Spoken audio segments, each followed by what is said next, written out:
corner. He gets on the back bumper. He gets him sideways. He's to the inside. He's able to make the pass, and Alex Coffey is going to make the pass to win the race here.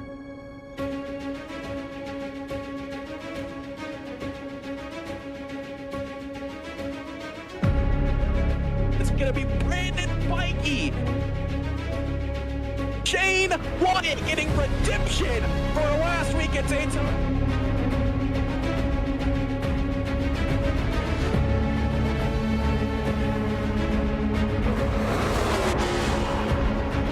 Boxes 225 goes to Matt Cox. Barry Sanders will lock himself into the 2025 playoff. Brandon Featherplace is going to win his first race of the year. Checker flag waves. Davis gets the end. Nigel Christensen drives around Wilson to take the checker flag at Talladega.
Slams. It's Matt Cox who gets the win.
Tonight, we race for a championship.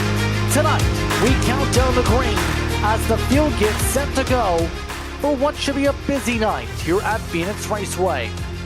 Tonight, we're happy to have you with us for this evening's coverage of the Moonshiners Racing League and its OB Builders Cup Series. As tonight, it's the Tilley's 200 to decide who becomes the series champion here from the short track at Phoenix. Catch all the action tonight live here as part of a production of the Precision Production Network. My name is Justin Prince. Alongside the booth for tonight is Dawson Wise. Our producer this evening is DJ Line. Using cameras provided by Whipwest SimCams. Tonight, Dawson, we race for the title. We've been building up to this all year long, all the way back from February. But tonight, we'd look to see who's the one who raises the crown in Moonshiners.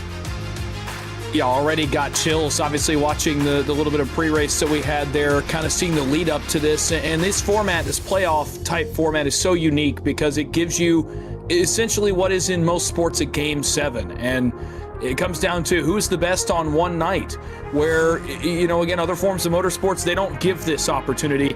And tonight, as we look at the 4, you can't help but be even more excited, because I think we have, over the course of the last 10 to 12 races in this series, 4 of the best cars on track that have made it to Phoenix. That doesn't always happen. It happens this time around. Cox and Coffee, I think, is pretty self-explanatory. They've been good all year. They've deserved, if you will, to get to this point. For Rogers and Bikey, it's been a little bit more rocky, I think, getting to this point. But both over the last several weeks have come to life in terms of speed, in terms of clutch factor as well. Rogers' run last week at Martinsville to get him into this race. So 4 guys, I think, that are deserving to be here, and it creates a really, really exciting atmosphere tonight to race for a championship. 4 competitive drivers, only one of them can become a champion by the end of this evening. That's the major thing to keep an eye on, a part of this championship finale. 200 laps, a part of your distance tonight. The stages are 45 and 90. There are a grand total of 5 tire sets available down pit road as well. So there is a lot of opportunity to use those sets during the stage breaks at least, and then a couple extra if there's any caution flags. So there's a fair amount of flexibility on the strategy for today, especially as the first 2 stints. You expect drivers not to have to pit for tires, obviously, Dawson, but as a whole, that third stage is going to be critical to time up just right. Yeah, and as I've seen over the course of this week doing some prep, getting ready for this race, the tire fall off is immense over the course of a run, 8, 9 tenths or more, just on a 50 or so lap run on tires on a hot racetrack. So I fully expect stage 3 to come down to perhaps who has the best strategy, perhaps who can, you know, undercut, get a little bit of short run speed, or can run long and maintain a long run car. It's going to be really interesting to see how the Championship 4 are kind of geared as well. Who goes for the short run speed, who goes for the long run speed. It'll be really interesting. Qualifying's just come to a close, and the confidence levels could be a little bit different between some of the drivers. We can tell you this, Matt Cox spent his qualifying just doing burnouts already, preparing for tonight possibly. Others trying to get the best track position possible here for this evening's coverage. Just about all set to go as we get ready to look and see who got your All About Sheet Metal Pole Award tonight from iRacing's virtual Phoenix Raceway. In total tonight, our field will consist of 27 drivers. Part of your finale. The speed differential in the qualifying session, can tell you this for tonight, was about just under 8 tenths of a second for the 19 drivers who set times in the session. Let's take a look at those drivers. Corey Moore sets the pole tonight 3 1/1000ths quicker than Justin Belmonte, who makes an appearance for the first time in a while. He's in a Ryco-powered car tonight. Shane Davis starts in third with Timothy Harper and his machine, brought to you by PSS, in fourth. Paul Gallimore starts in fifth tonight. He was the postseason much of the way, but Brandon Bikey is going to be the first of those in the postseason for the Championship 4 in the 6th position. Greg Card starts in 7th with Tim Wortman Jr. down in the 8th position, while Calvin Ruff and Nigel Christensen are on the next page. They round out your top 10. Much of your postseason, Dawson, for your Championship 4 at least, are going to be outside the top 10. Yeah, you're going to see them towards the back end of the field. That's obviously a storyline as well. Back on row 6, a pair of teammates, Johnny Shade on the inside in car 45, and Shane Wyatt, both postseason drivers this year. They'll go 11th and 12th tonight from Phoenix.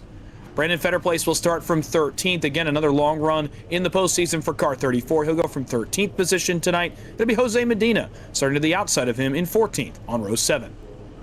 Back on row 8, Chris Spear returns tonight at Phoenix as well. He'll go from position number 15, familiar red and white colors for Warrior. It'll be Blaine Wilson back in the blue and white precision colors tonight in the 16th position. Row 9, Matt Mackin makes another start in the blue and black 0-1. He'll go from 17th. It'll be Matt Metler returning for the first time since Talladega. He'll go from position number 18. And rounding out the top 20, it'll be Nick King on the inside for Warrior. A good 10-race stretch for him, obviously not being in the playoffs, but still has had a lot of speed. Is outside. The work is cut out for quite possibly the favorite coming in tonight, the 32 of Matt Cox. See how far he gets with Alex Coffey right behind him in 21st spot. Chris Davis starts down in 22nd here from Phoenix. 23rd goes to Aaron Matthews. Sean Rogers will be the last of the drivers in the playoff. in starting position. 24 spot goes to the 44. Kyle Holden starts 25th. Barry Sanders is down in 26th tonight. The boss man will start just in front of the final driver in your grid. Ryan Huff will start down in 27th here for Phoenix. With the field getting itself ready to go, we're looking at your temperatures here tonight. It is a fairly cool track temp for Phoenix per se. 85 degrees it is in Simdale, November the 1st. These drivers also start with about 78% degrees your air temperature today. Your final keys to victory for this championship, Dawson, as we get ready to rumble here for the desert.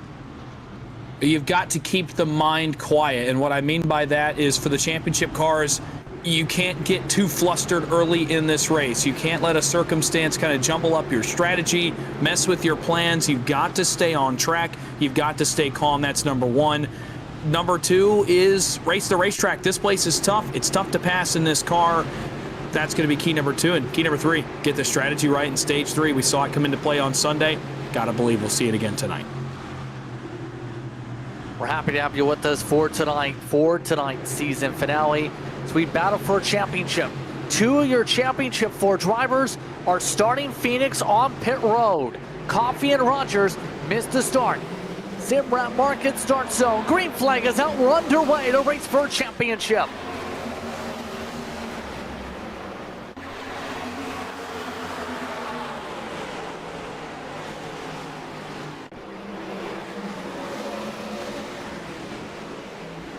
Oh, we have trouble.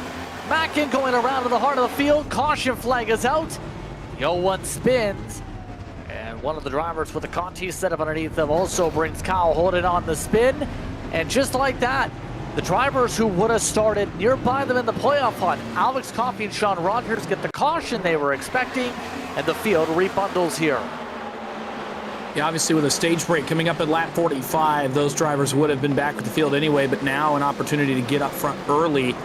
Boy, a big hit there for Huff. Mackin's going to bounce off the wall. He's actually going to collect Greg Carr here as well at the tail end. So some of the cars towards the tail end. I will say, watching that first angle, I'll have to see it again. That was really close for, I believe, the 32 of Matt Cox. Look how close the Chicago Bears Ford is right here. You want to talk about try not to get flustered. Not the way Matt Cox wanted to start his night, missing an incident out of turn 2. Replays, of course, brought to you by RS Button Boxes here tonight. Couple good viewpoints right there on the slide. Greg Carr with that turnaround effort by the 0-1 is significantly damaged. Interesting enough, Mackin is not coming down to get the damage repairs done on the car. But again, these two back here chose not to start in their starting spots for a reason, and now they'll get to immediately catch up to the field after only having to roll in about a quarter pace lap for the go. There was a penalty for tonight for them. That was involving last week's race festivities. So these two had to start at the tail regardless, but now they get the chance to be able to regroup here for a chance to battle for a championship. Well, again, at lap 45, they would have been able to kind of regroup with the field, but then it probably would have been, I would say, 80, 85, almost 90 laps by the end of stage 2 before they could even claw their way up towards the front of the field where Brandon Bikey is right now. So, you know, all things considered, you'd rather get this caution now. Now, I would say Coffey and Rogers may knife their way through the field as soon as lap 35 and be up front, battling with not only Bikey, but also Cox, who's going to work forward as well. So it works out really well for them. Obviously for Matt Cox, who had to work his way up through anyway, but for Brandon Bikey, he did not want to see that. His contenders now very much closer to the rearview mirror. On the field, Corey Moore ready to control things once again. He'll start alongside Shane Davis, Paul Gallimore, and Justin Belmonte. Your top 4. Again, remember, it was Corey Moore who picked up your All About Sheet Metal pole award tonight. That pole time this evening was a 25.904. Corey Moore's been a successful season when it comes to his qualifying efforts, especially as of late. When it comes to Moore, after all, he has contended for several poles. 2025. But the field itself getting ready to go. As for Moore, it's his second pole officially, despite having several strong runs in quali. He'll have the Simrat Market Restart Zone to line up for. Still plenty of laps to work with here in stage one as they roll their way to that start box. Green flag is out, we're back on our way. The field tries to make sure not to dig into the dog leg too early. There they go. No surprise, spreading through the dog leg is most of the field. Going down to that flat, it's the quicker way around, but it's a little bit dangerous in this Gen 7 race car. The car can come out from under you pretty easily down there. Nobody with problems so far, so good, all the way through the field. Davis did not get a great restart up front in the 79. The 19 got away. The 11 of Gallimore gets away behind him. The battling starts from there on back, and it's on back around Shade. Christensen is back there. Wyatt's back there. Nick King. There's a couple of cars. Matt Cox is among those. By the way, he's already up to the 12th position from his 20th place starting spot. Matt Cox is. And Shade has a big bobble there out of turn number 2. And this is a mess back here around some big eSports cars all battling each other. Plenty of room given, though. Not what Matt Cox wants to see out the front windshield, I'd imagine. No, definitely not, especially since he wants to be able to win this championship. It's going to require being the highest running of the championship for, obviously. The harder it will be for him to make these passes, though the higher he goes up to the starting order. Cox trying to make some moves. See him in the heart of the hornet's nest with Wyatt trying to make a pass. That's Morgan Jr. as Cox makes his way underneath Shade for good measure. That's at least the benefit for the first couple stages here. The BMP machine has track position. It is worth noting when they raced in FLCC this past Saturday, which is an R1 Top Series that runs full distance races, the BMP cars had their struggles in that race. We'll have to see what they turn around for tonight, though, Dawson. Well, you got to turn it around if you're one of the 3 BMP machines that's in the playoffs, right? You have to have done some work, and it looks like, at least to a degree, they have. Paul Gallimore is very fast so far. We see the 79 Davis up here. He's very fast so far. So some progress. Obviously, Matt Cox is up 11. Brandon Bikey is down a few spots from where he started. He actually just got passed by Cox right there. That's for the provisional championship lead, again, very early in this race. Bikey on the backslide's not a good sign for him. Cox on the way forward.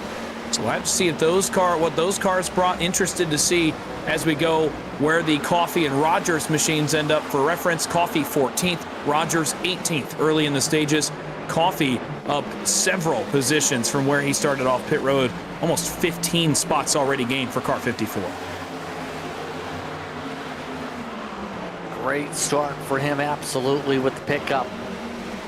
You expect that from one of your Championship 4 competitors. Bikey's been competitive all throughout the campaign of the 27. Keep an eye on him. Keep it up with the 32 here. We know he likes to be feisty when it comes to his fights. He won 3 races for a reason this season. Very consistent with 13 top 5s, 18 top 10s on the season. See how the others are chasing out, though. Coffey, for reference, he's making up some ground here. He's up 8 from his original starting slot, up to 13.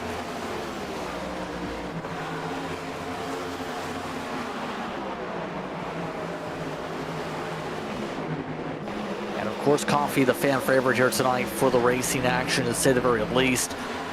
Has a lot of popularity when it comes to the series and the fan base, but 5 wins on the season, 16 poles coming into tonight, of course, not getting the chance to increase to that season high by far. Dirty air is so hard to overcome here over the course of the race we were alluding to earlier on. You have to search around like he's doing on the high side here with Spear. Yeah, I'm a little bit surprised talking Coffey and Rogers, and again, maybe this is an omission on my part, but I'm not particularly sure why they wouldn't run a lap and at least get those pit boxes that are up front of pit road for later in the race. We see all the time how much, excuse me, pit box number 1 benefits a driver. I would say why not go for those boxes, although you do see some drivers sometimes like the boxes to the back of pit road and getting right into their box, a little bit cleaner entry, so maybe that's the case for those 2 cars. Maybe there's something to it, but I was a little bit surprised not seeing them at least look for pit stalls.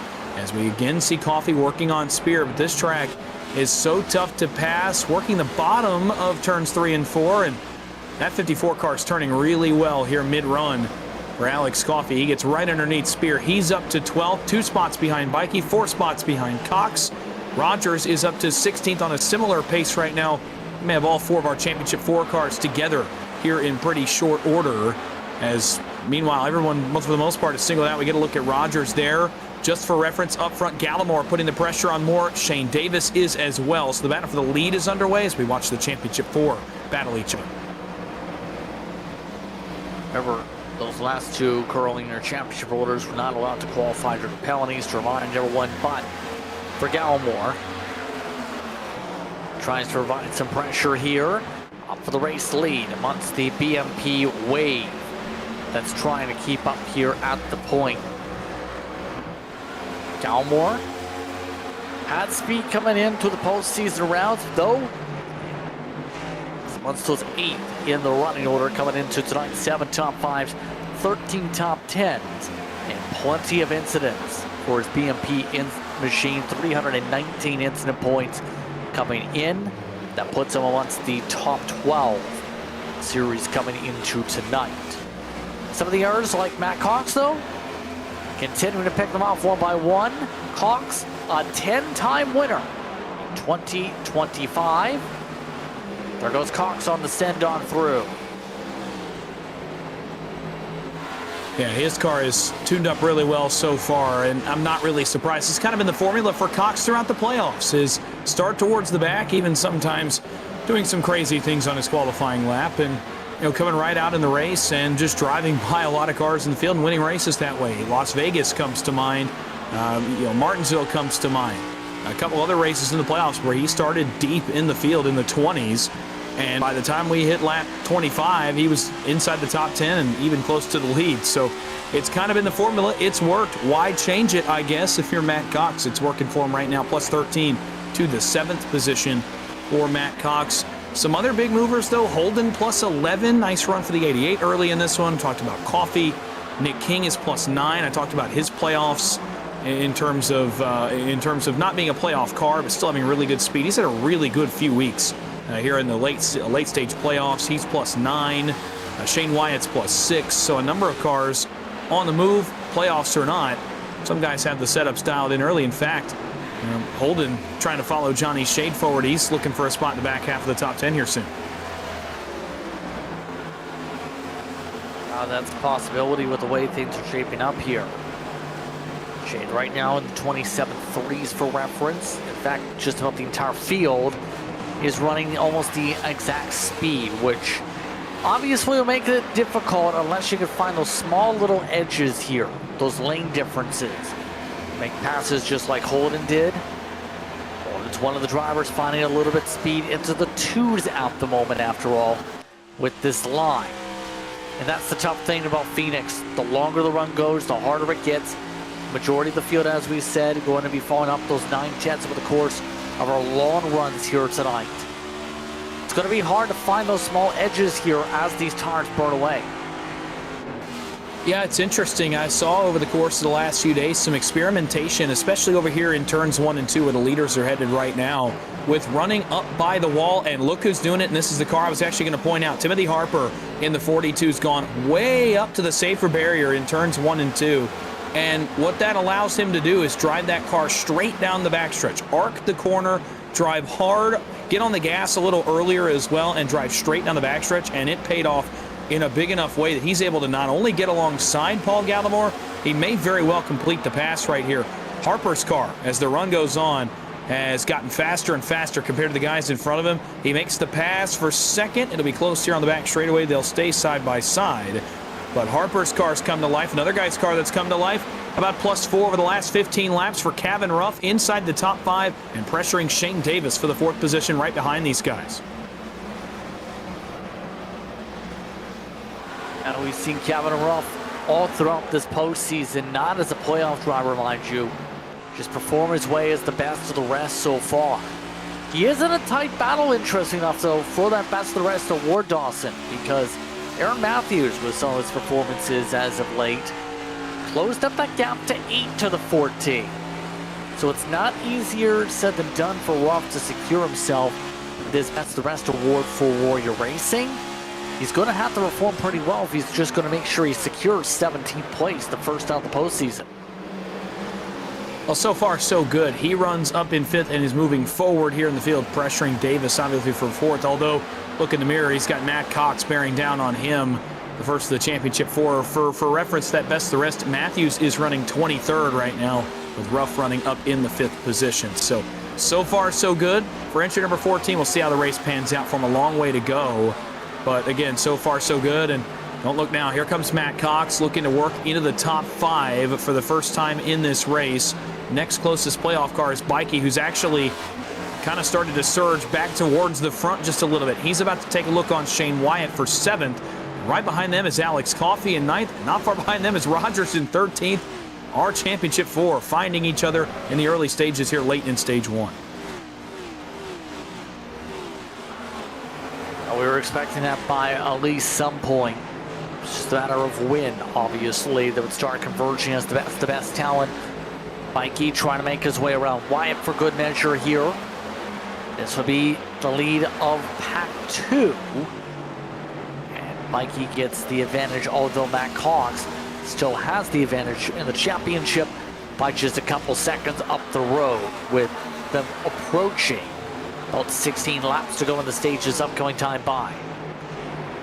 And the major thing throughout this race is going to be, where can you make the adjustments tonight, Dawson, is a huge thing. Trying to find that balance, so critical if you want to perform tonight. Well, and I think it all depends on race circumstances too, because I think you're going to make different adjustments depending on how really stage 3 goes. Obviously stage 1 and stage 2 a bit of a shorter stint, 45 laps apiece. It's when we start to get into stage 3 that I think you're going to see guys take some swings. And if we start to have some interruptions in the race, I think you're going to make a different adjustment. You're going to look for short run speed. And if not, you may see some guys tune their cars out just a little bit to go a little bit further, to know that there's going to be a pit stop in that stage more than likely, or close. Or you're going to run 80, 90 laps at one time, and you're going to have to tune your car out differently maybe than you do here in stages 1 and 2. So it all depends on circumstances and getting that right. And oftentimes it's a guessing game. You make that adjustment before stage 3, you're making your best guess as to how you think this race is going to go. Now, so far, it seems as if we're going to go into that long run stage. In the races I've seen, that's been the case until about the last 25 laps. Had some interruptions in the race I got to call last night. So we'll see, but you're obviously making your best guess. But I mean, for Matt Cox, I think you're good on both ends right now. Does he make any adjustments at this point in the race? Is he thinking about that? I don't know. That 32 car is tuned in really well tonight. It's going to be tough to beat him at this point as we look at some of the battles around track. Shane Davis just got passed by the 32. Last time through a 10th quicker was Matt Cox. Cox is the quickest car on this long run on the track. The past 5 laps, he was quickest by a few 1,000s compared to Brandon Bikey. But so far for Shane Davis on the season, decent year. 22nd in the races he started. 3 wins, in fact, for that 79 machine this campaign. But he also had 6 top 5s, 10 top 10s in his starts. Ended up one of the drivers not a part of the postseason with the starts, obviously. But when the 79's here, he's competitive. He's maintained it up the front after a good qualifying effort. You see your biggest movers and shakers.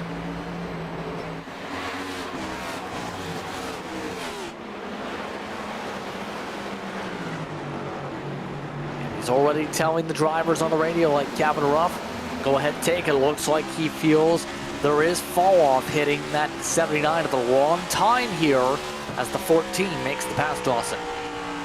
Yeah, he put some pressure on the leaders early in the run. I think maybe burned up the fronts just a little bit too much early in the run compared to a car with maybe like Timothy Harper in the 42. I think he's just done a little too much damage, gotten him a little bit too warmed up, and is trying to hold on to the end of stage 1 and go after it again. So Davis has a really good short run car. The long run obviously going to be a little bit more of a struggle as we go. Trying to hang on now. He's got 2 playoff cars in behind him. We see Matt Cox closing in on Paul Gallimore. That's for 3rd, but not too far back. Again, Bikey's resurgence continues. He started 6th, dropped to 10th. He's back up to 7th, and now has a mirror full of a guy he knows pretty well this season, Alex Coffey, up behind him. He is up to 8th, and not far behind them. Rogers' car has gotten better as the run has gone on, that being Sean Rogers in the 44. Has slowly closed the gap between himself and these other playoff cars. At one point, 5 spots behind Alex Coffey, the 3rd of the 4 cars. Now only 2 spots back.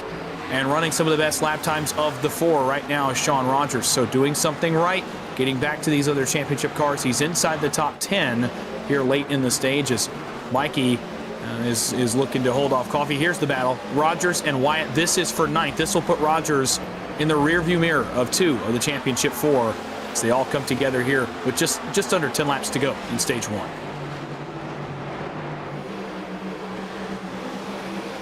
Puts them in good spots to be able to try and battle their championship competitors later on in this race. Absolutely here. Rogers looking to clear. Wyatt, though, using a higher line. Seems a little bit tight, though, on corner exit. Track that high. It is handling starting to come into play. Rogers with the short distance.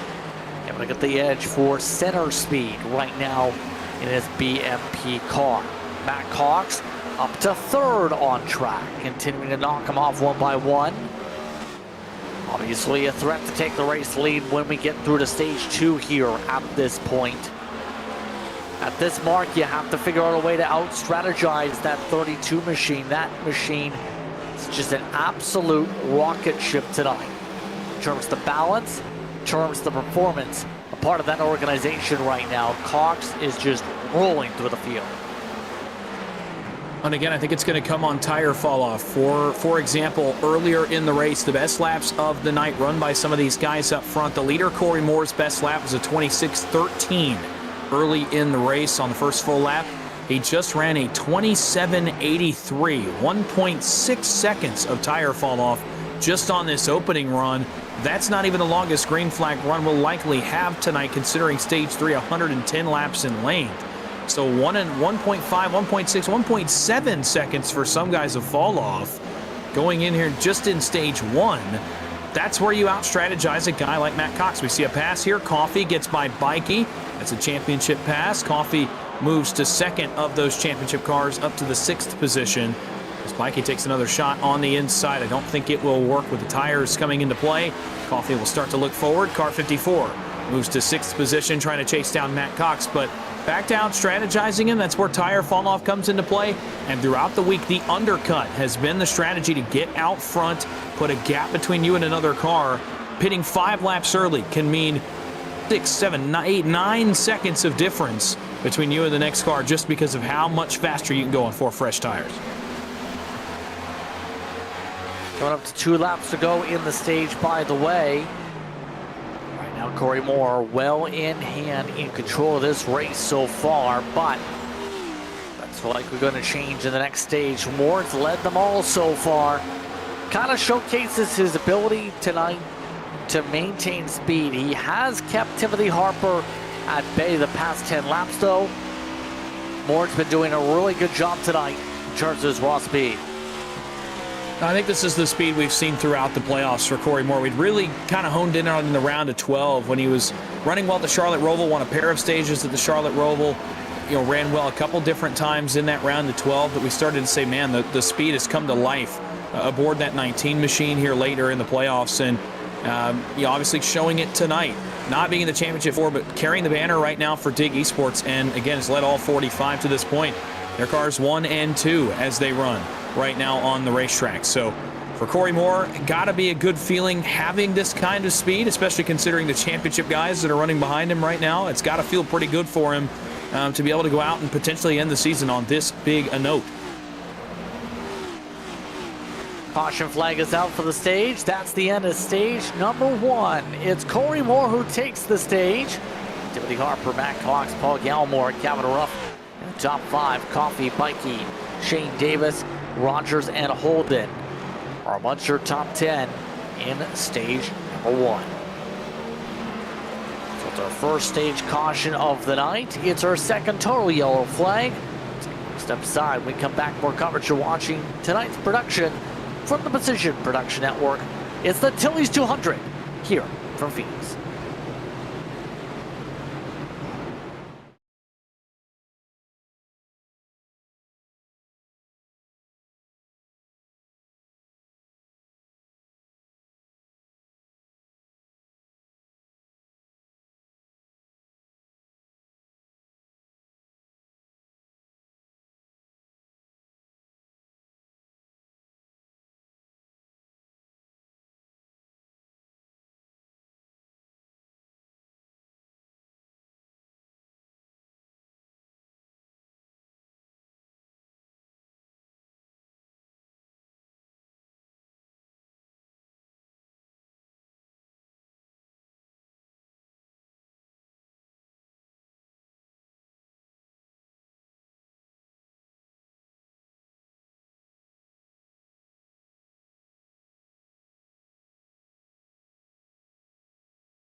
Welcome back to start stage 2 of the Tilley's 200.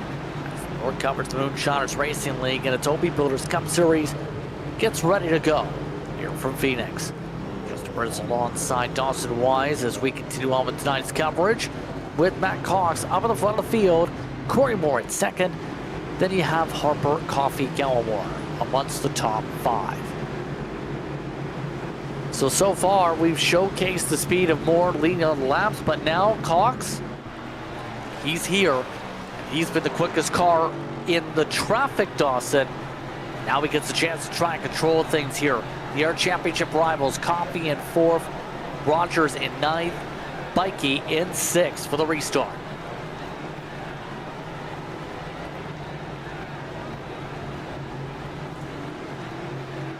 We're gonna have to see how well this fares out for all the championship front runners this run. We are racing a lap 90. It's going to be basically your shortest stage of the evening. Sim Wrap Market restart zone time. Green flag is out, Cox on the gas. Alarm bells going off, I'd imagine, for most of the championship for not named Matt Cox right now, because when he gets out front in this playoffs especially, he's not giving it up easily. He'll now jump in front of Harper and Moore and start to try to drive away. Well, the 32, meanwhile, the 54 and 27, Martin a bit in traffic. I will say Bikey was able to dip underneath Coffey and get past him and get alongside Corey Moore. So a really good start there for Brandon Bikey. He'll get to position number 3 for the time being. Coffey, though, right on his tail, chasing him down the dogleg. Back down to turn 1. Bikey looking for more. He wants second on Harper as well, as Coffey tries to get by his teammate Moore, the 19. Those two running pretty much right in each other's tire tracks right now, all chasing the 32 of Matt Cox. Meanwhile, Rogers got to 8th on the restart. It's kind of the best seat in the house for the battle happening in front of him. Got some good intense fighting off the restart as you expect popping up. But right now, Holden is able to make sure that 2nd and 3rd line in particular have rolled for him early on. There goes Trouble. One car around off the exit of turn number 2. It was the 23 that got sideways. That's Shane Wyatt. And he's going to nose into the inside wall and bring out the caution flag. Shane Wyatt going around with the caution. Going to have a restart as a result of the 23. He was 12th. Top and side slide. Let's take a look at your RS Button Boxes replay.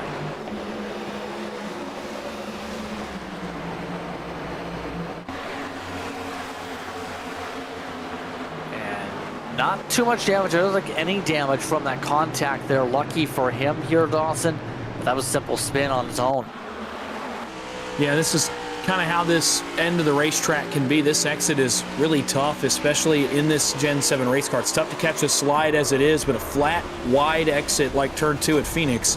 Get on the gas too soon, just kind of put a little bit too much pressure down. The car steps out, and as soon as it steps out, there's not a whole lot you can do behind the wheel of that race car. So for Wyatt, obviously lucky to avoid damage. Not much he could have done. He loses track position, but that's not too much to lose here with still 147 laps to go. So it refreezes the entire field here. As now, at this point, kind of showcases how difficult Cox is going to be here with his ability to fire off as quick as he did and be able to pull away from some. Bikey here is able to line up right behind him though on the restart, is up to 3rd for the restart. So has an opportunity here to be able to try and sort something out here. Why don't we talk with one of your championship drivers, the drive on by pit road. Right now, Matt Cox is the one to talk to. Leader in the race right now. Matt Cox joining us in the broadcast booth. Matt, you have a rocket ship. How's the preparation been to get this car up to speed here for tonight? To be completely honest, I've been on the track 3 times this week. One was a full lengther though, so that kind of gives me pretty much everything I need to know and try whatever I need to try. And yeah, I think we're dialed in. So just gonna try and keep it here.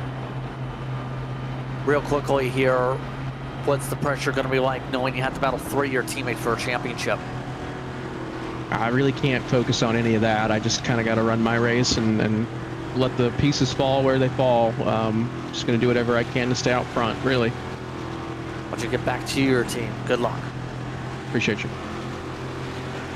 Matt Cox, quick words from him to get some insights here for the restart. Kind of says a lot if you only have 3 races of experience, but also one of those there being, for him, Dawson, a 312 lap race to get up to speed with what your car feels. It's definitely going to help you. The Simrap Market Restart Zone. See if he's going to get some good launches here. If Mikey can time it up on his teammate, look at the arc the 27 tried. Does get a decent fire off, but Harper gets a good jump from it too. Mikey took a little peek to the inside of Matt Cox. Couldn't get the car to fire off well enough to get down there. Harper trying to wrap the top side. I don't think it's going to work here on short run tires. He's trying to hang alongside the 32. No dice for car 42. Mikey, that was a slide right on exit of turn 2. A dicey moment drops him to 3rd. Right on the nose of Alex Coffey running in the 4th position. Cox away for now, but the 42 has been on rails early in the race. He'll dive way down to the dogleg. 5 lanes down. Looking for the lead, looking further back. It's a mess. Back outside the top 10, almost 4 wide into turn 1. Are these guys back around Aaron Matthews, back around Holden, back around Barry Sanders? A couple of others back here as well.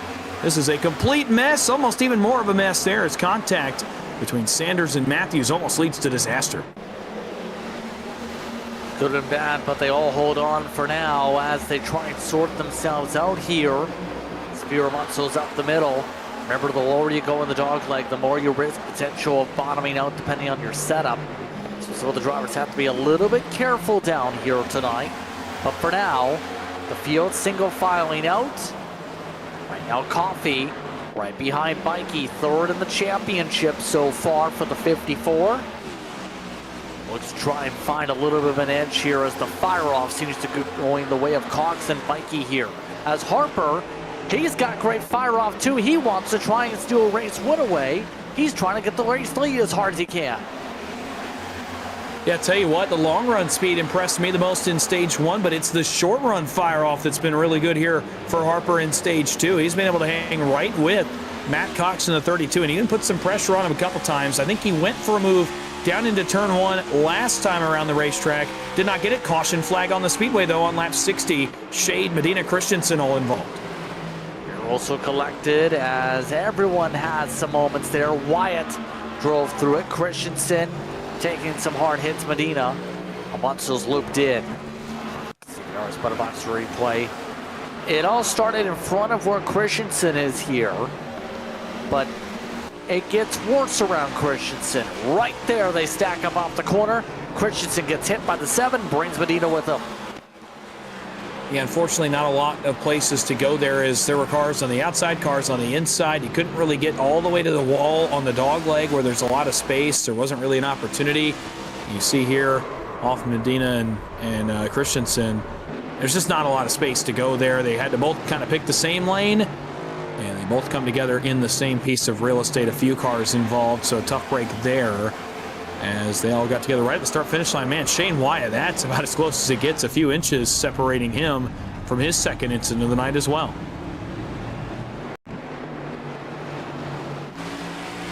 Yep, let's take a look at this from Wyatt. Yep. 7. Go. And that's going to bring a lot of people towards the back of the field here down pit road, Dawson. It should be interesting for some of the drivers if they have clean cars back here is you can make some damage with a 10-lap difference on tires a little bit here at Phoenix, at least you used to. So there is an option here, or an opportunity at least, to be able to pick up some track position if there's enough speed in the car here. Downside is, don't think anyone outside, maybe Shane Davis, is risking the track position. Yeah, it's a risk, but we've seen it pay off here, even just in the playoffs, coming down for tires and making it work driving through the field, and then seeing that kind of go away just a little bit. We've seen it a couple different times, actually, in this postseason, where even playoff contenders came down to get tires mid-run like this, and it worked out, put them out front, but then end of the run, bit of a disadvantage, obviously, for those guys when it equalizes, and if they can't get all the way to the front, then they're kind of stuck. So a lot of ways you can look at it. Obviously, for those guys back outside the top 10, I don't think there's much to lose. That's actually back around where Davis had fallen to after stage 1, so not a lot of loss overall in terms of guys on the racetrack back there. Why not come down, put a set on? You might have an extra set later anyway, so why not put one on now and see what you can get and get it here in the last 27 laps for the end of stage 2. Double up time as Cox alongside Harper here for the restart. Then Lux up his bikey alongside Coffee. Holden and Gallimore, Mort, Rogers, Wilson, Belmonte are amongst the top 10 for the restart. Good speed tonight from Kyle Holden. We're on board with him from the 5th position in the Simrat Market car. Pace car drops off as we get ready for another restart here to start lap 64. Still plenty of time to go in the stage, Dawson. But can Harper get another good jump like he did the last time to keep it alongside here?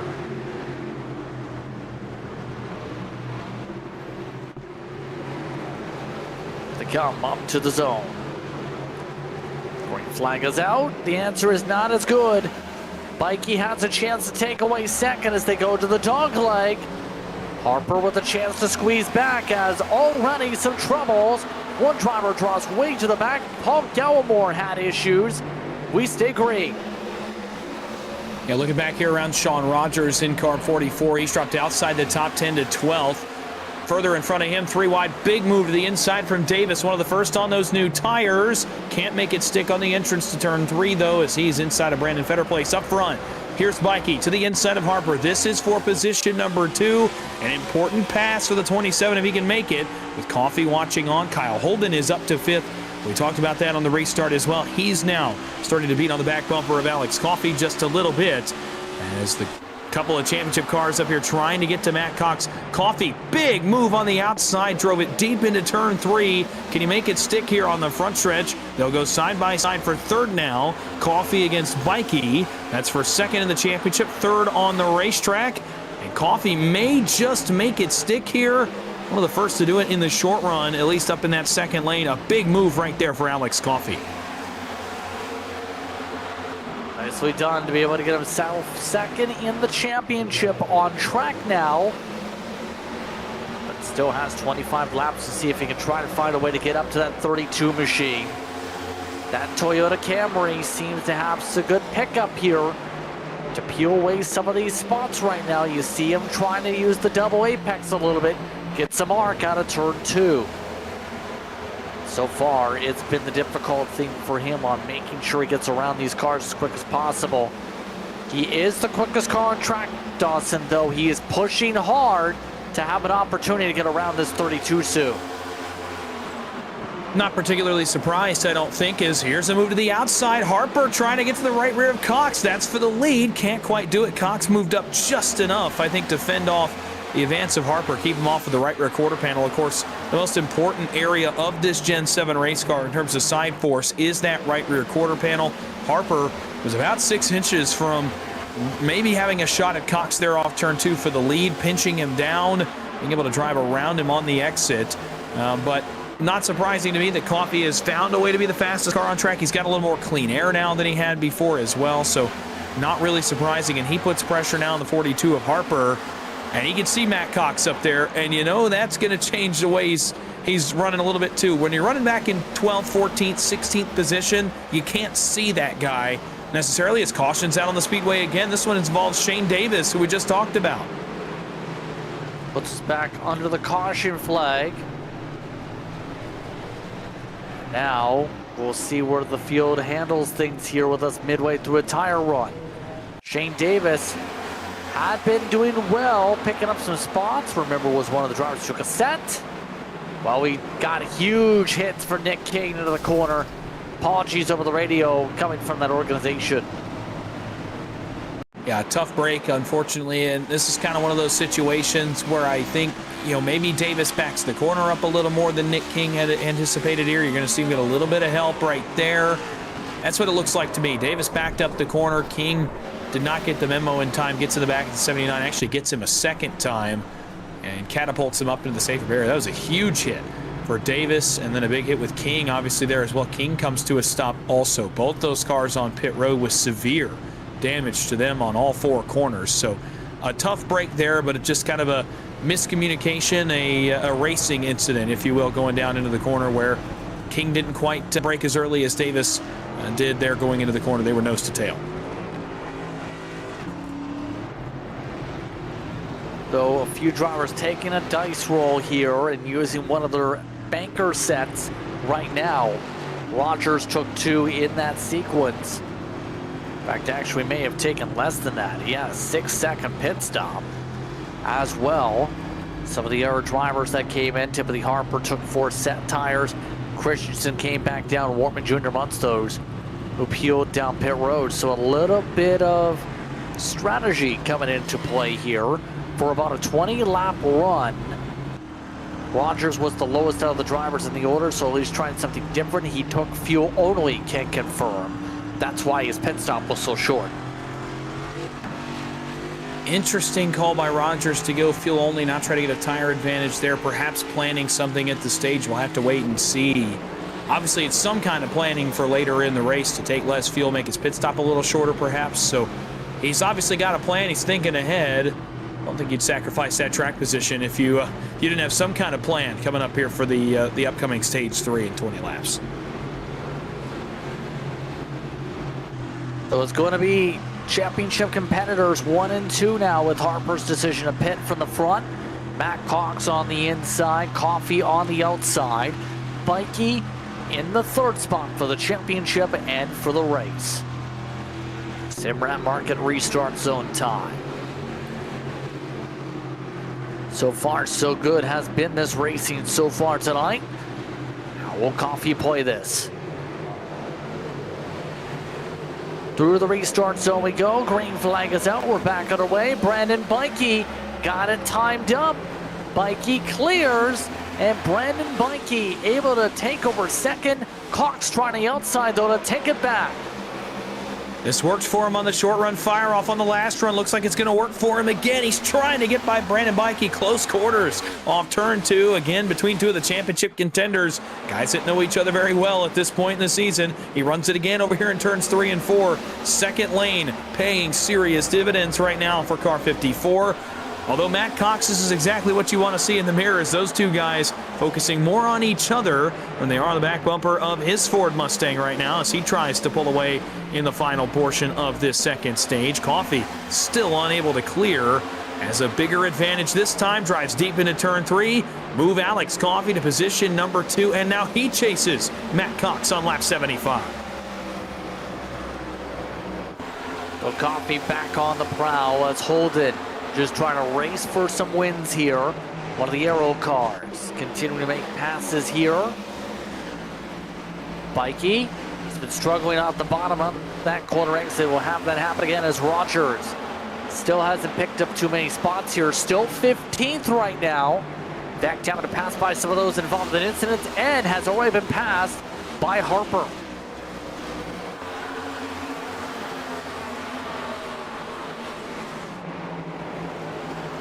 Not working out right now for Rogers on the strategy play here, at least the thought process here for him. So you have to wonder what's going to be the game plan or the adjustments for stage 3. Harper, though, on his fresher tires, is making up some decent ground. He's making up a 10th or 2 a lap here, while passing Dawson. Yeah, I think it's going to be a net positive for Harper by the time the stage comes to an end, and you might see him stay out. We'll have to wait and see. Not a ton of laps here in this run. We'll see what the decision is there. For Rogers, I think the call is you got to get more aggressive with the adjustments. I think you got to start taking bigger swings. If it's something in the balance, you only have 130 or so, 120 or so rather, laps left in the season. Man, big move here by Harper. Look at this. Bonsai down to the bottom of the racetrack. Contact with Sanders. That was almost a big deal right there on the dogleg. He's actually got 2 on the apron, does Harper. The first one we've kind of seen venture down there. But back to Rogers. If it's balance, you've got to be aggressive trouble. There goes Sanders right off the bumper of Wyatt, and Rogers has to slide around it and avoid a crash right in front of him, which is one of the consequences of giving up track position to run back in that area. A lot of people getting stacked up in that one this time after Sanders And Wyatt having some tight close quarters racing. Precaution involving the 23 here tonight. And looking at the pit stints and fuel stints. Majority of the field 30 laps through. Bed like we made with us coming up by the time of restart with under 10 laps to go in the stage. Sanders had a massive pile up, stack up by the end of the straightaway. Drivers like Spear and many others getting all collected into an incident here. So the 81 got switched around here. Car picks up some contact also. And they all just start stacking up here. Yeah, tough break there. It's actually kind of lucky these guys got away with it the first time with the contact between Harper and Sanders. But they did not get away with it the second time between Wyatt and Sanders. And there you see Spear coming in, just unfortunately commits to the wrong lane, gets right in the back of Barry Sanders, gives him some more damage in this incident. Chris Spear going to go to pit road as well. So all things considered, this could have been a lot bigger than it was. Just a tough break. Again, I think their luck ran out. They had some luck the first time they went 3 wide. The second time, kind of that staggered look, it just didn't work out for them. So plenty of drivers come in with pit road closed or speed through pit road to get repairs done. Matthews, one of the drivers contending for best to the rest, not having the run he was looking for. Harper, mind you, to start this one in 9th position for the what could be one of the final restarts of stage 2. It's going to be a little bit of a tighter window here for stage 3. He needs the race to have a long run over the course of 110 laps so he doesn't get put into a box to having to stay on old tires later on. Tough thing is, you never know what type of Phoenix you get. It's a track that can get long green flag runs, Dawson, but also can get cautious precautions if you allow it to down that back straightaway. Yeah, and it'll be interesting, especially considering the stakes ramping up, not only for the Championship 4, but for the guys not in the Championship 4, just going for one more race win. It'll be interesting to see how much it ramps up in terms of how much give and take there is late in this race and how many incidents we have because of it, whether, again, championship implications or not. So I'll be interested to see. Again, got to call a championship race here last night, and it was more cautions breed cautions in the final 35 laps once guys got to racing a little bit harder. So we'll have to wait and see. But for Harper, you're right. Needs it to go green. I think Sean Rogers does as well in the 44. That's Rogers' best chance, I think, to get back in this one also. Let's get fired up and back underway here. Cars now lead 33 laps throughout this stage. Simrat Market restart zone time. Green flag is out. Oh, and look at this. Coffee got the better launch. Cox spun the tires. And now the 32 on the back foot. Here comes Bikey with a run for second. Boy, that's interesting. I'll have to go back and look at it for myself. Did Cox spin or did Coffee jump? I thought he fired just the slightest bit too early, but so far so good from race control. No calls yet, and Coffee's able to set sail, and Matt Cox is reeling here because now you go from leading the race and out front of 2 guys battling to battling your teammate. Now you're looking at being 3rd in the championship. You were leading a moment ago, and with only a few laps to go in stage 2, this is a big deal for stage 3 ramifications if Coffee's able to stay out front here and maintain control into that 3rd stage. We've seen it too many times. Trouble. Gallimore, Shade, Rogers is involved. Sean Rogers involved in the backstretch as multiple cars go spinning. Caution again. This comes very close to making a couple laps shoot up for the stage. More apologies over the radio. We'll have to see what happened here on the RS Button Boxes replay. Rogers right in the conversation for this incident. And look out, they all crash behind and around the 44. Tell you, all things considered, I think Rogers ended up kind of lucky compared to a couple cars involved in this. Get another look. It's pretty similar to what we saw with Sanders a moment ago, JP. Just guys coming together off turn 2. You mentioned the backstretch, and it was actually Gallimore looked identical to Barry Sanders, and Rogers gets away with just 1 hit. I mean, look at some of these hits behind him. You know, Gallimore squeeze up, trying to get around the 44, end up squeezing the 44 into the wall. Gallimore for a spin cycle as a result. Now watch this run, and this is exactly what you were saying with how similar it was. Galmer thought he was going to clear, didn't clear. Get some help from a teammate.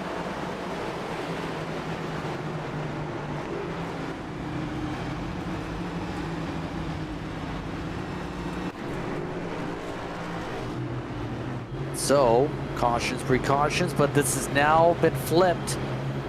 It looks like some people flipping the stage. Matt Cox came down pit road to flip it, Dawson. And I can't say I'm surprised after the ramifications we just saw in the restart after the circumstance, because now he could stay out post stage 2 and retake, what we think will be retake the lead after this next pit stop. So I'm not really surprised that Cox decides to go that route. It might just get him back up front after a bit of a caught sleeping moment, if you will, as Coffee got the better of him on the restart. So we'll have to wait and see. Now, how much does the few lap tire advantage matter too? It's going to be about an 8-lap advantage by the time these guys come to pit road. So we'll have to see how much that matters as well, and also how much Cox is able to make up here on the restart. He might be able to get up to these guys or close in a few laps. So this will come down to a 4-lap dash here in stage number 2. Coffee on the inside, Mikey this time on the outside. Rogers with that contact still out there in the 8th position.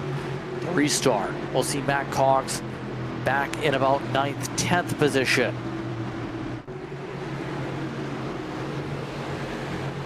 So some twists popping up here through the end of stage 2. What twist will we see next here as the rest of the field still catching up to the back of the pace car?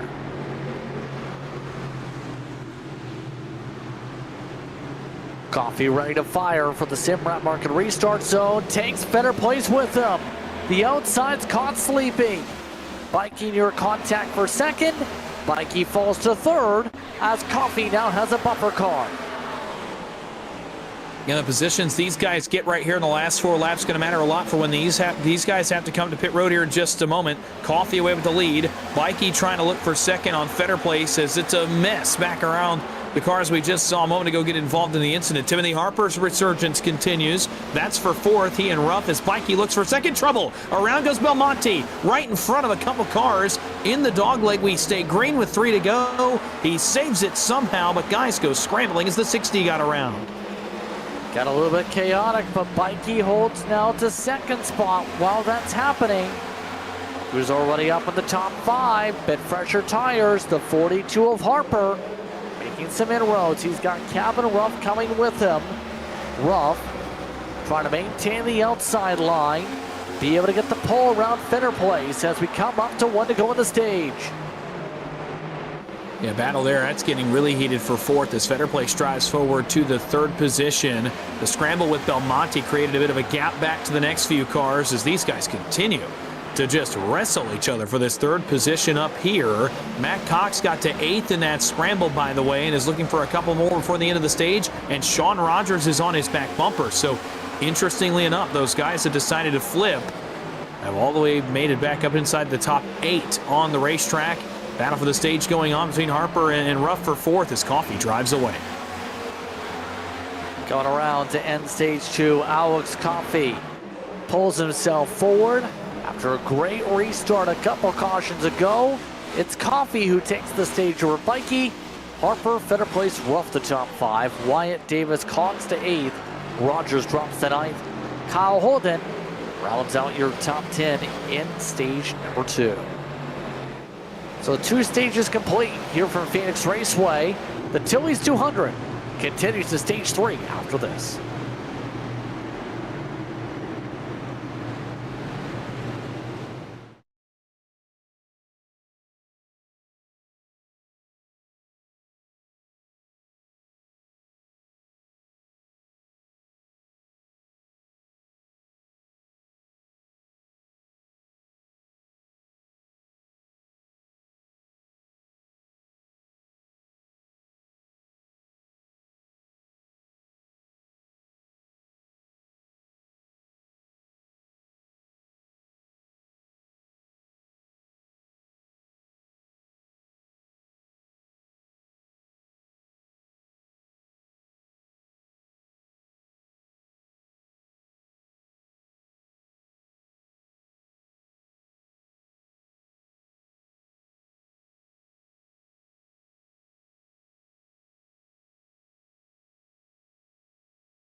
Welcome back, everyone, to tonight's action. As after the pit stop sequences, we had a couple people stay out here, Dawson.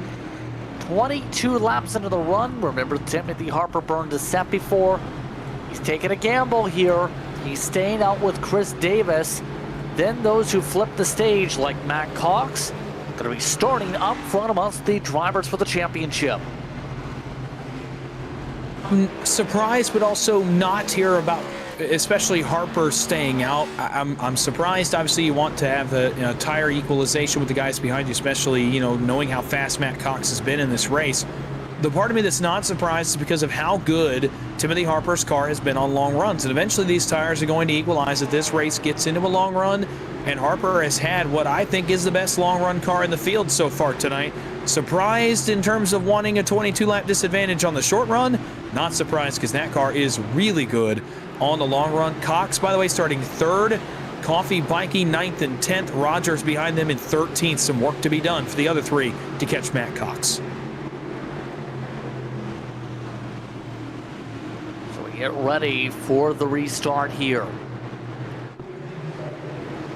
Samrat Market restart zone. Harper on much older tires. Controls the pack. Keeping on that 32 though. He's already going for second. 106 laps to the decided champion here in Moonshiners and the OB Builders Cup Series. Bikey, he's got a wall of cars in front. Same for Rogers. Coffee threw an aggressive 3-wide move on the race start that got him inside of Wortman in the 83 and all the way up into now the 7th position. Battle for the 6th position with his teammate Moore. Alex Coffey is flying here at the beginning of stage 3. An unbelievable drive, almost some contact and caution flag on the speedway as we get going here in stage 3. Back radio hearing apologies from Aaron Matthews on the radio. Chris Spears says it's all good. Can't confirm. The 5 did get loose here, Dawson. Right into the fender of the 7. Ooh, bit of a scramble back there. Wyatt and Spear actually had some contact too, and there's the contact between those two cars. They go for a pretty lazy spin. Neither gets any more contact. No harm, no foul. They both get back going.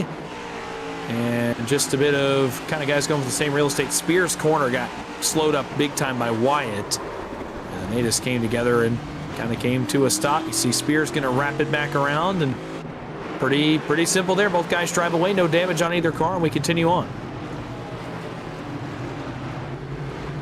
And again, puts us back on our caution flag, and the more cautions we get here, the more these drivers get the chance to save. Keep in mind the fuel run expected to be about up to 90 or so laps tonight, Dawson. So the more closer we get, the more risk we may see drivers take, capping a rough amongst those coming down this time. Well, and interestingly enough, remember Harper, 22 laps into his run. We talked about Chris Davis, Matt Cox. The guys that flipped the stage, they're about 5 to 8 laps behind even where these guys that just pit under the stage caution are, and that includes Coffee and Bikey that came down under the end of stage 2 yellow flag period. So considering that these guys up front, save for Coffee and a couple of others that have started to work their way back up here, there's some guys in not so good fuel positions right now that would like to see, I think, a few more cautions. It may very well include Matt Cox, because Alex Coffey and Brandon Bikey and Sean Rogers are all in pretty good fuel positions compared to the 32 right now. So keep that in mind for the guys that flipped. The longer this goes, the more it benefits them, I think, the more they can get out of their tanks and equalize with the 54 and others. It's going to be an interesting time for these drivers this time through, what they have in store. Matt Clark's going to start on the outside of row 1 this time. No Coffee. He's already the first of those on the newest set of tires who pit under the stage caution. He is already up to about 6th for the upcoming restart with 102 laps to work with. There they come to the 1 to green.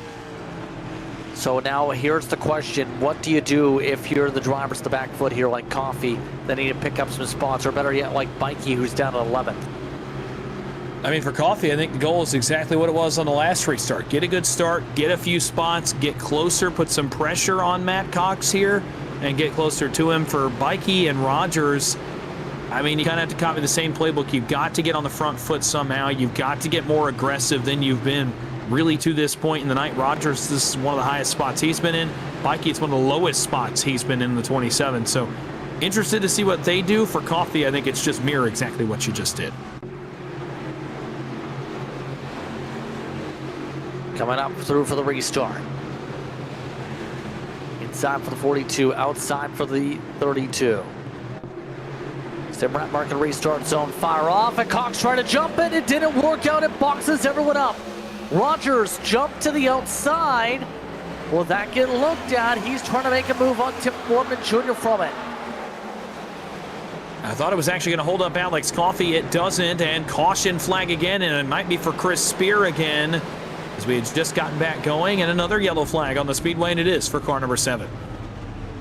Put some extra wide Mueller's on the 7 maybe. That's going to be second straight incident. He's been involved in at least 4 or 5 tonight. Got involved in the stack up, and then watch this with the dog leg. You have to be careful. Where do you come up? It comes up right across the nose of Jose Medina, and unfortunately it puts him in the safer barrier, and another spin for Spear. A bad night. Going a little bit worse now as he picks up some damage on this one. Nothing fatal. For he and Medina, they've both been involved in multiple tonight. We'll get on board with him here, but you're going to see Spear kind of just drive across his nose, like he said.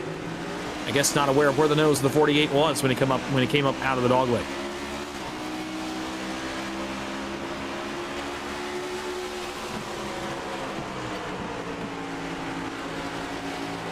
And so that puts us right back to the caution flag. Just like that. And a lot more pit stops. Nick King just continues to pick up black flag after black flag. Chris Davis was one of the drivers who had stayed out as a dice roll before. So he again is going to be boxed in here a little bit. In terms of strategy, here's the thing. He might be able to maybe stretch it on gas here, just barely, to a race win if it does go green. But the thing is, it doesn't feel like a race that will go green with the way things are stacking up now.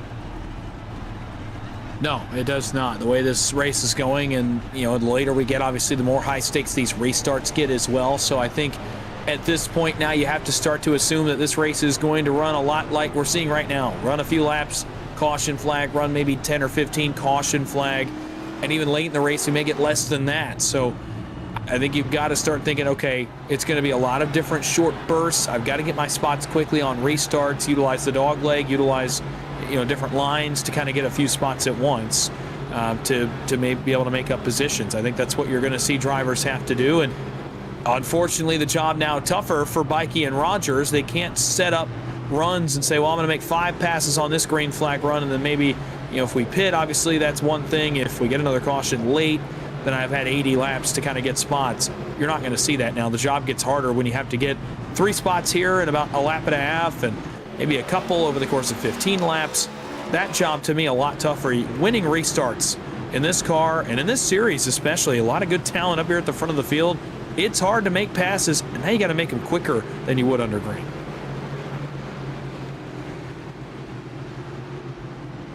Field now stacks up yet again for a restart. It's going to be an interesting time once again for this one as the pace car drops. Harper continues to lead here in this situation. The estimates show Chris Davis is 5 laps short on gas as we go.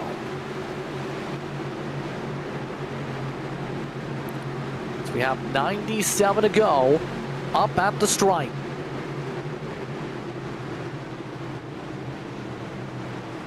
Simrat market restart zone. Great jump on the inside. It's Coffey who passes by Cox from it. That's the second time that Alex Coffey has beaten Matt Cox on a restart. This one, after now not an opportunity to flip a stage, could be more consequential for the 54 over the 32 as Coffey tries to separate himself. Meanwhile, back there on Bikey and Rogers, they're duking and jumping between cars, trying to make up spots where they can. They're up to 8th and 9th respectively. Bikey on the charge, trying to make more. He's alongside more than 19. Better Place would be up next after that. Bikey on the charge, and Rogers says, thank you very much, make me a gap. I'm following you all the way through, trying to get to the front. but no headway now. They've kind of gotten stopped up against the wall. This is what I mean. The way the runs have been going, you can't afford to get stopped up in kind of walls of cars like these guys are right now. It's not going to be enough spots for them when it comes down to it. The battle continues. Moore and Bikey for 7th. Bikey trying to gain the ball back to be able to get up to that 54 and the 32. See right now how things are going with Bikey though with this traffic. This dirty air just continues to push him a little bit tight, and he's struggled to make passes on the inside throughout these battles tonight, Dawson. That car just wants to wiggle right there, for example. Just continues to wiggle on the corner exits. Well, this is what we were talking about with a longer run, is that car will free up as the air gets cleaner, and obviously not being in so much traffic as the field gets spread out. You'll be able to see him, you'll be able to run more lines of slide. Bikey gets loose, gets passed by Rogers. Bikey going backwards, he's back to 10th. Rogers bypasses on the outside, he goes to 8th. As that was a mistake for Brandon Bikey off turn 2. Now he's got to gain all that spots back. Now it's Rogers' turn on Corey Moore. Can he make some headway here into turn number 1? That's the battle for 7th. Meanwhile, the battle for 2nd heating up. The battle for the championship lead as well as Cox has gotten to the back bumper of Alex Coffey. Continuously being able to try and make some moves here. Cox on the bumper, trying to get Coffey arrow loose. He does. There's the wiggle. Took the air off the spoiler, nearly slams him up the track. Now your 2 championship favorites trying to go head to toe here. Squeezed by Coffey. Cox with a bubble. Coffey holds on for now, but Cox is not afraid to use the bumper with 91 laps to go this time. Oh, and he did hit him. Coffey slides. Coffey lets him save it. Wayne Wilson tries through it as Coffey spins it out. Cox plummets through the order as the caution flag is out, and tempers build as the bumper was used 2 straight laps through 3, Dawson, and this time it's going to be Coffey on the spin cycle. I'll tell you, this was a storyline last week in Martinsville a couple of different times throughout the night between some of the championship cars, and it rears its ugly head here late in the going with only 90 laps to go. I wondered coming in, considering the history not only these 2 drivers have, but these 2 teams have throughout the season, would it come up tonight? Would it be a factor in this race at Phoenix when the going got tough, when it got to the end? Would they be willing to use the bumpers on each other like they have all year? And Matt Cox gives us our clear answer, and it's yes. You're going to see it right here. Drives into turn 3 and just goes right through the left rear of Alex Coffey, gets him sideways. Now, credit for obviously allowing Coffey to save it. He loses a ton of spots. The big beneficiary out of that, Sean Rogers, goes from 8th to 5th and to the provisional lead of the championship 4 because of the contact. You're going to see it here off Blaine Wilson. See it once again. Wilson took the free real estate here for the RS Paddock Boxes replay, didn't he?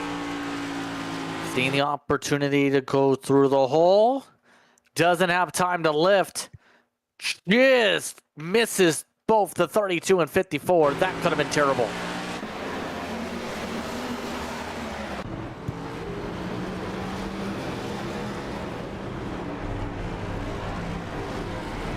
So this has brought down much of the field here to burn a set. This gets you to the end on fuel, Dawson, most importantly. And actually, I think the best benefit here for Alex Coffey is he might be able to pick up some spots on pit road, take some tires, and be a little bit better off than he would have been if a lot of guys had stayed out. In fact, he will. He was all the way back towards the 22nd, 23rd position. He's actually going to restart 16th in the live running order. So damage minimized, I guess you could say, in terms of what happened right there. But gets a little bit of a benefit. A couple more guys coming down pit road. Timothy Harper was on pit road that time. Brandon Bikey was on pit road that time. So some of the guys we saw either flip or just need to come down and get a set of tires. The case of Harper, obviously coming down and doing that service now, they'll be at an advantage to the guys in front of them. So staying on that different strategy. It worked for Harper before. I imagine it would work again here as we get ready to go back green. And only 87 to go. Not a long time, but we've seen crazier things out of a couple of the championship guys that are logged back in traffic now.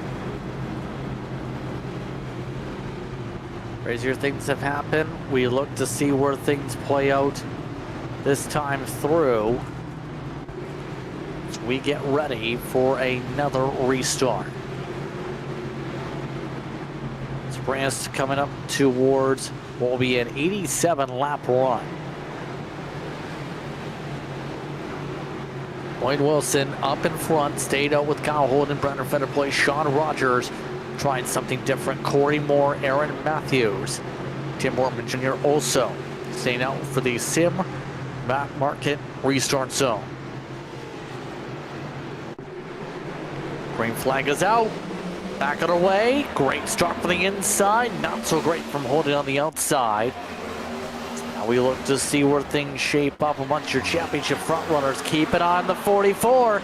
He's up outside. Look at Coffey going away high, 3 wide. I think that's what you have to do if you're the 54, right? Try to gain spots any way you can. He gets a couple there on the exit of turn 2. He's trying to get him where he can find him. Trying to look to the middle on Belmonte. Spins him out. Gets in the back of the 60, does Alex Coffey. It may not bring out the caution, but certainly I knew him now will bring out the caution flag.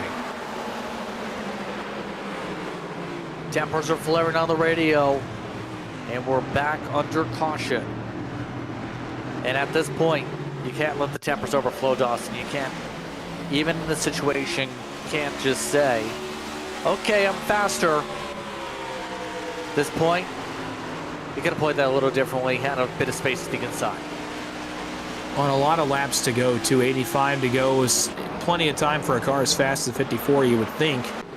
You would have been a little more patient there, and it kind of goes back to my first key early at the top of the show, and that's kind of keep your mind quiet. Don't let your circumstances or anything that happens during the race overtake you to the point of making mistakes like that. So obviously that was my key number 1. Now you've got a chance, though.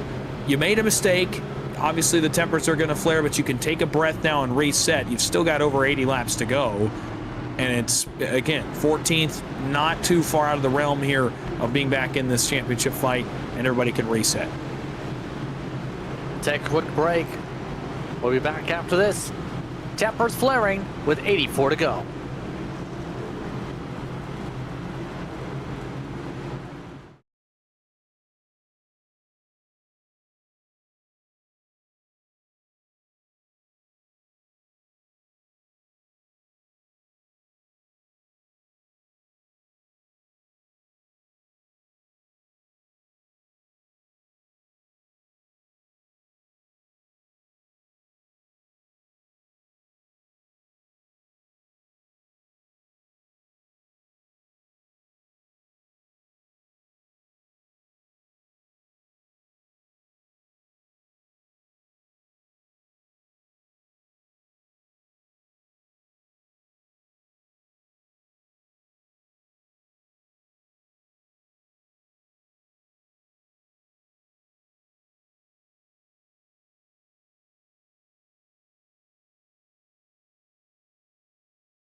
Welcome back, everyone, to tonight's action. Coming to 82 laps to go. We've seen a couple big caution flags pop up as we get ready to go.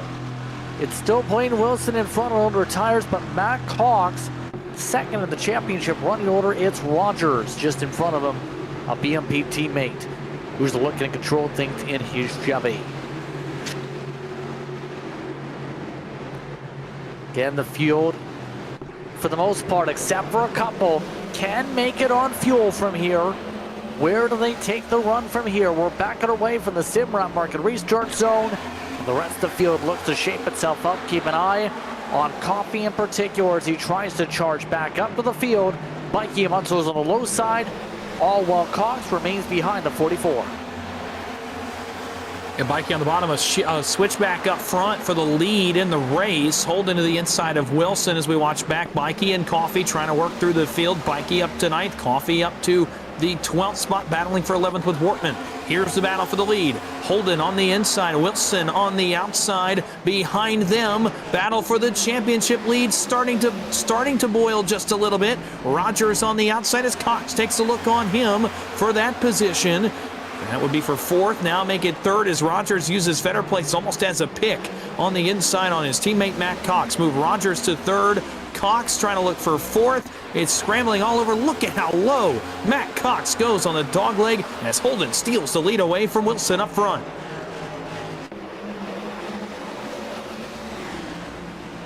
You have a little bit of aggression popping up, and another caution. And it looks like Nigel Christensen and Captain Ruff become linked. And it puts us under another yellow. Cautions, read cautions. Let's take a look at the R Spun Boxes replay. This is back around that battling we were talking about, right behind Bikey and company. As Ruff and Christensen, a little bit of contact there on the entrance of turn 1. Ruff spins sideways. Christensen pushes him just a little bit on the exit of the corner. Again, I think we got a little lucky, but this one was not bigger than it was, just like the Barry Sanders incident earlier in the race. And right here, only 2 cars involved, cars flying by on both sides. And you see Christensen just overcooked the corner just a little, got into the left rear of Ruff and spun him sideways. Not a ton of damage on either machine. Again, both lucky that they came to a stop and not in the path of the cars coming on behind them.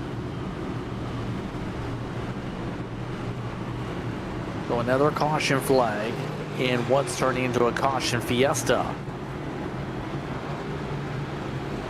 And all you can say is tempers continue to flare up as you would expect with the short track. Usually Phoenix not one of the fisticuffs type of tracks. Unless you're talking about the Truck Series Championship a couple years ago.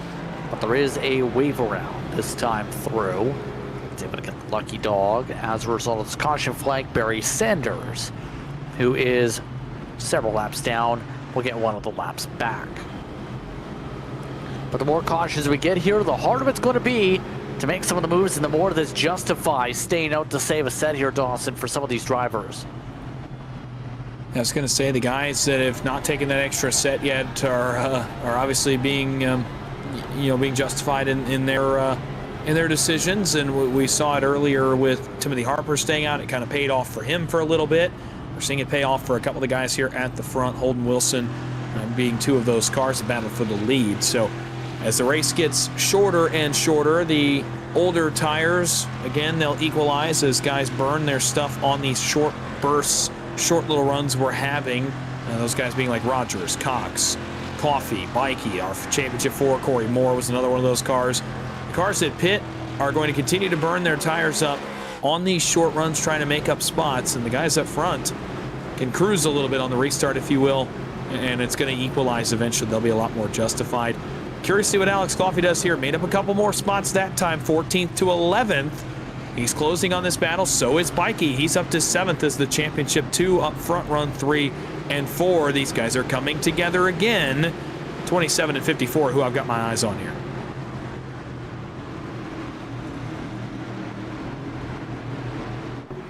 Coming up to the restart. Sim Market restart zone.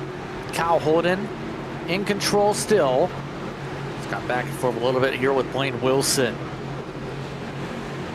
Now we look to see where things go with Rogers also starting up in the 3rd position for the restart. Green flag is out. We're backing away. And the inside, yes, again, gets the pole. Aaron Matthews, for whatever reason, picks up a black flag. But the rest of the field battles it out into 1. Bikey going 3 wide with Cox trying to make a move. As Sanders, or rather as Rogers, goes to 2nd. And the outside stacked up in a major way on the restart. It was advantage inside. I think that's where Matthews' black flag came from, was passing potentially on the inside when the outside got stacked up trying to avoid an incident. So I think that's where that penalty came from, is there was serious contact made by some cars on the outside. Meanwhile, this battle back here around Bikey. Cox has gotten around all but Rogers now. He's up to third. Bikey stuck in traffic, and Coffey's up to 7th. Alex Coffey from 11th to 7th as Cox to the inside. This for the championship lead. On the inside of his teammate Rogers, they'll give each other plenty of room for now, but how long will that last? Almost contact between a pair of BMP cars for the championship lead with 74 to go. And now there is some contact. Oh, a little bit of feistiness amongst them for the championship lead. Cox on fresher tires. Matt Cox trying to clear. Give space to Rogers. But it's the 32 with the better line.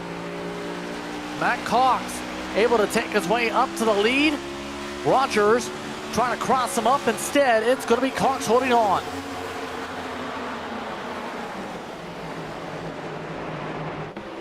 Mikey Amonsto still trying to make some passes for good measure in the heart of things also. Mikey trying to keep up with the BMP choo-choo train for the championship lead. Coffey, though, is also right there, too. He's been able to make up a lot of ground off these restarts on Ross B. Dawson. And he's got a teammate in front of him here, Blaine Wilson, that's going to jump way up the racetrack here in turn 1. Coffey makes that pass look easy. Blaine Wilson on older tires stayed out a while ago. Coffey to 5th. Our championship 4, run 2, 3, 4, and 5. How much better does it get than this in the final 71 laps from Phoenix? They're all nose to tail. They can all see each other, and it's game on with 70 to go in the Valley of the Sun. Holden leads. The boy looks in his mirror and says, well, hopefully those guys start to battle it out with each other. I could drive away just a little bit and focus on winning the race, but can't imagine it's going to be a fun experience for Kyle Holden here if they all 4 get to him. These 4 are going to battle it out. We saw the feistiness a minute ago between teammates in Cox and Rogers. Now you add Bikey and Coffey to the equation. Something has to give with 70 laps to go. Now the question is, what's going to be the thing that gives pretty soon here in the months this? You can see right now Coffey pushing all he might to try and get to this 27. He's sending it deep. Coffey leans on Bikey, pushes him up the track a touch on the exit. Coffey taking no prisoners here to pick up some spots. All with these drivers having 69 laps to go. Coffey not playing nice here.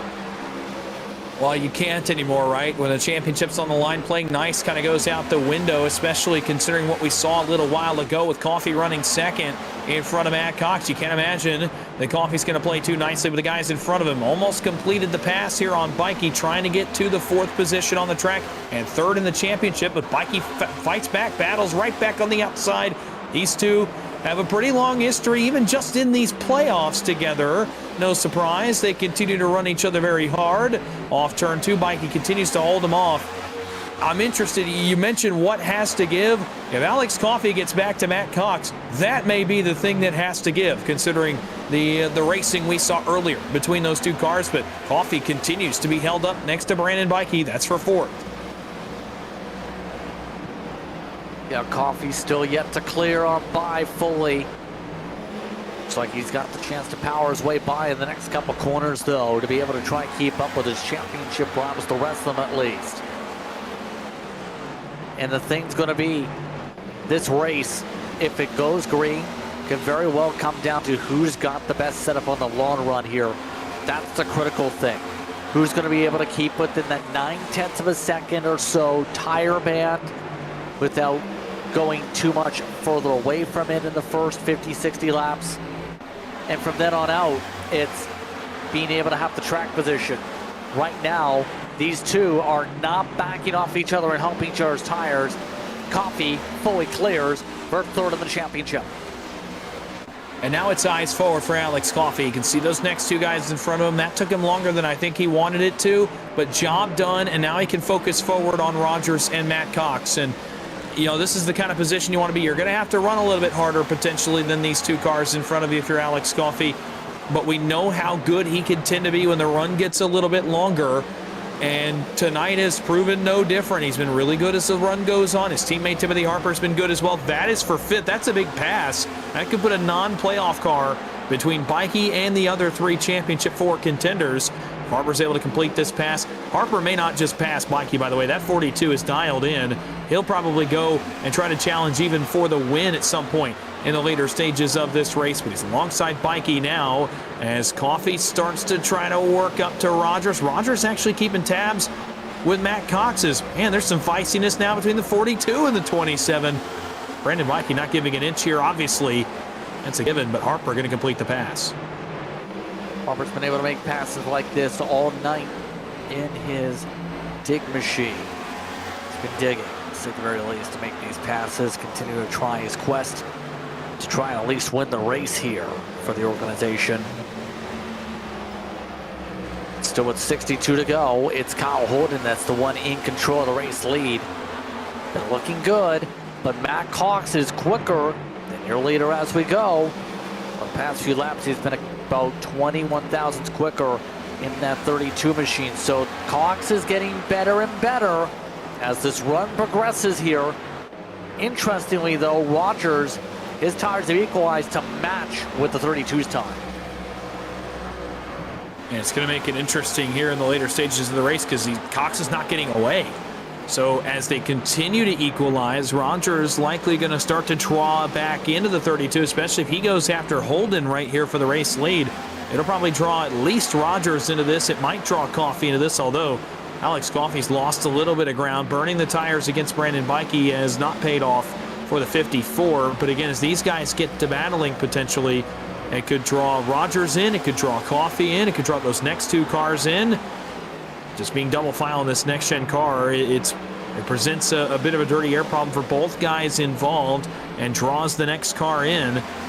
Interesting that Rogers is not losing a ton of time with those bit of a disadvantage tire-wise. He's really not lost anything. He's kind of plateaued. He's not gained, but he's not lost a significant amount either to Matt Cox. That's really interesting to me. And again, it'll continue to equalize as the race goes towards the end. Yeah, exactly. It's been interesting, but here's the thing. Rogers has to be pulling for the caution flag too because his fuel's not going to make it no matter what per se. Right now the estimates in the fuel tank show him about 3 liters or so, maybe 3 gallons rather, short on the tank.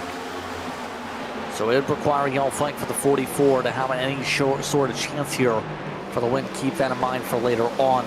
Very likely, like 50 laps of the run, that would require 107 on the tank. Still keep an eye as we look though on screen. Harper matching his pace right now with the rest of his competitors in the pack. This group of 6 cars in front have now pulled almost 2 seconds over the rest of the field on the long run, running 1 to 2 tenths quicker than everybody else on the racetrack. So the equal timed drivers have migrated together, Dawson. But now you can see though, it's the matter of where these separations start to fracture again with these packs.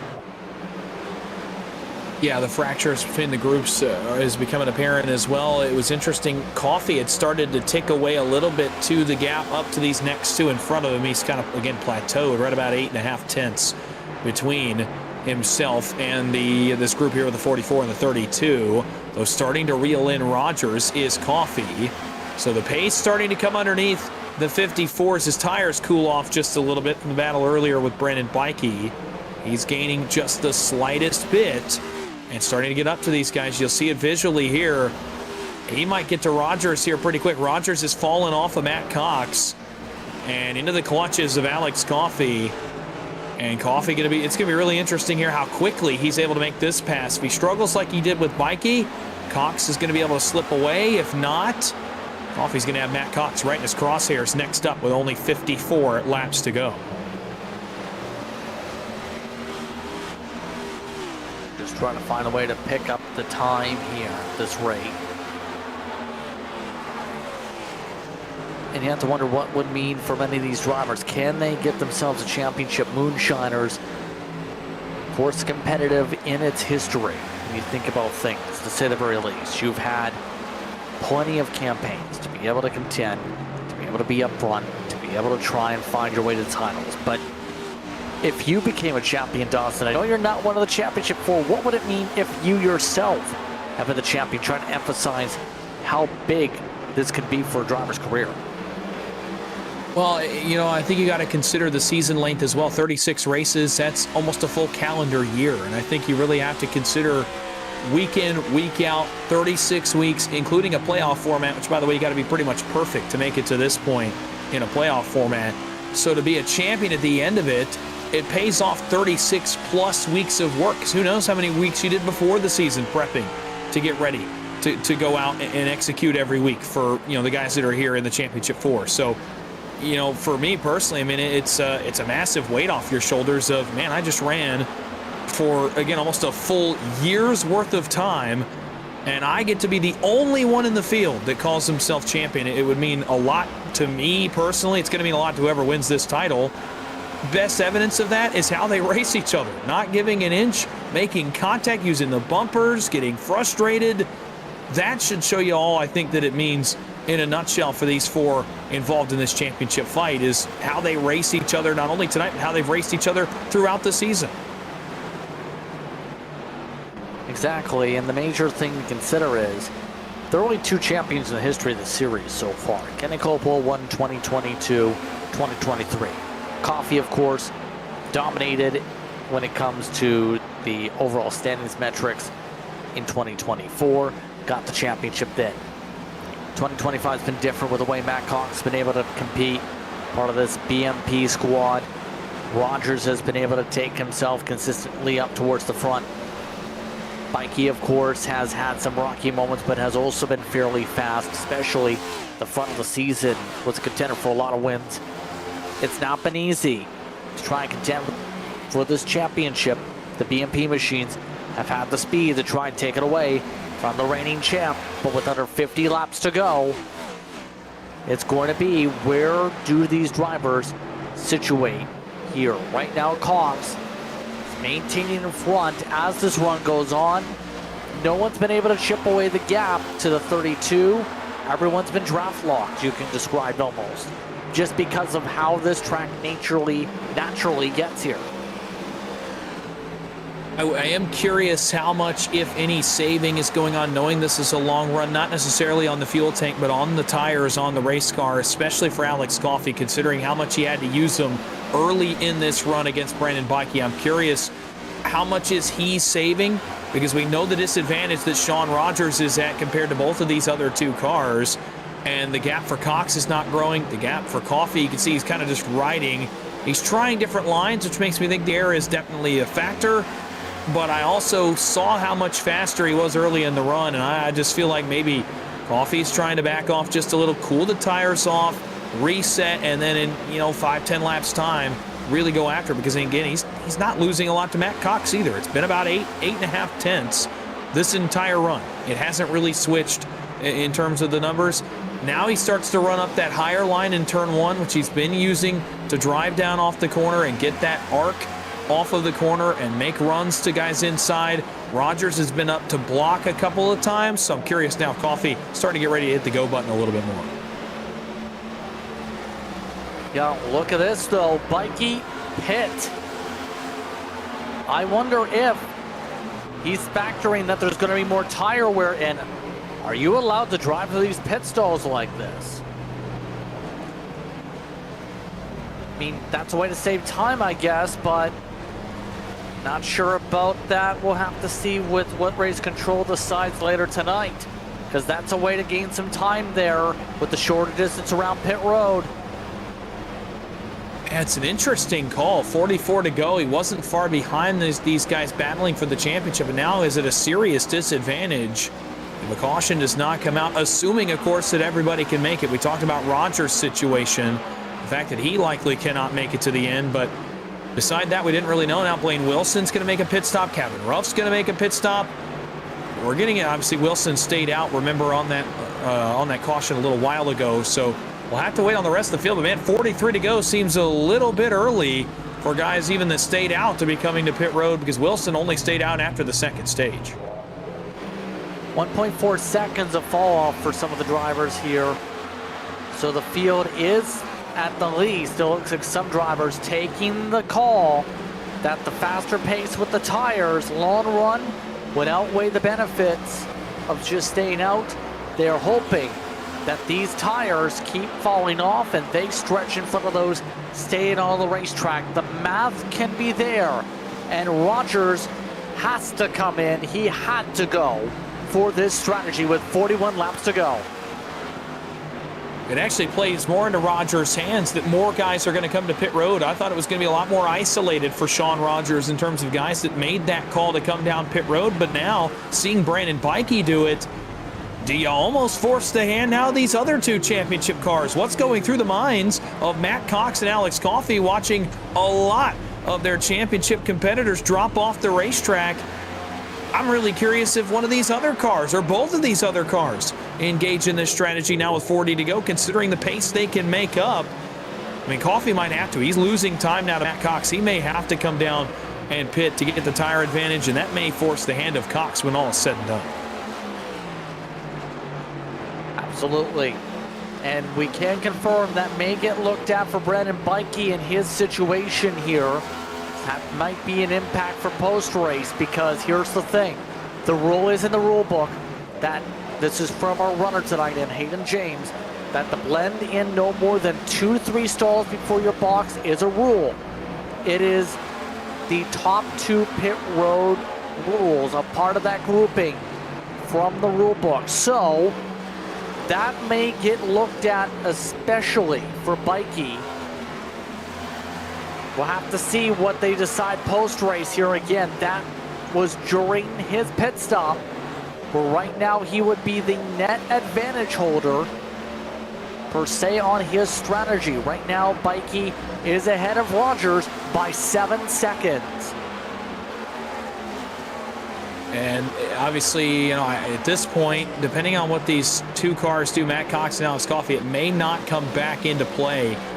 If we were to get a late caution, though, and some things were to fall Bikey's way, I mean, you would think that would be obviously a tough break if that ends up getting looked at, ends up getting reviewed because of that rule. So we'll wait and see. Again, it's a little ways to go, so we'll keep an eye on that. Obviously, if a caution comes out, that's going to be a lot bigger of a factor. I wanted to point out, Aaron Matthews just drove right by Alex Coffey on new tires and is putting him in the rear view in a hurry. And it was not very close. In fact, Bikey's starting to close on these guys as well. So the pace is really, really different now as you see Matthews go on by Cox as well. You could tell the difference in pace. I just don't think you can make up that much if these guys decide not to come to pit road on this last run of the race. Notably, if they don't, Coffey has cut the gap down to 0.7 of a second back of Matt Cox. This is going to be interesting here in the long term. There goes Matthews on the fresher tires. Right now, the amount of time net that would mean to be picked up, 29 seconds for all the lead cars here as we go. We're running 27 second lap time still on track. Brent Fitterplace is ducking down this time with 34 to go. And notably, Alex Coffey has come to pit road. Car 54, the third of the championship four to make a stop, is going to be with 35 laps to go at Phoenix. This is a big one because now it almost forces the hand, I think, of Matt Cox. We'll see, but with these three on pit road this early, it might just force his hand.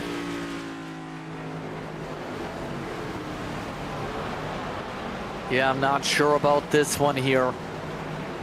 There's a lot of time being knocked away. Bikey's in the 26.8 for reference. Coffey come out of pit road nearby where Rogers is, but well behind now with the pit road cones.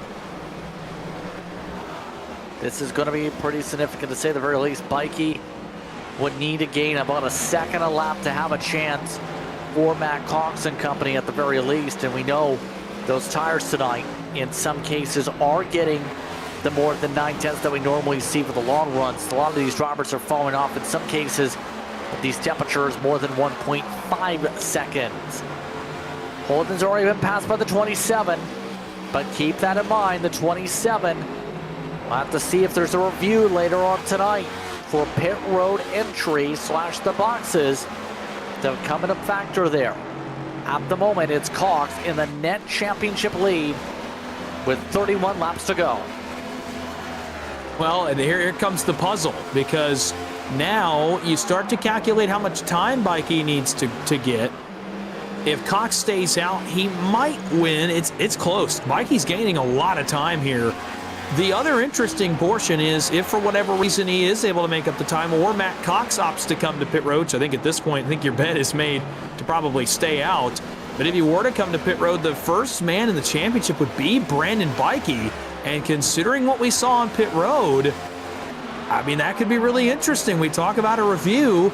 I said some things would have to go his way. This isn't exactly how I intended it, but he would be the first beneficiary if Cox either comes to pit road or if he's able to make up the time.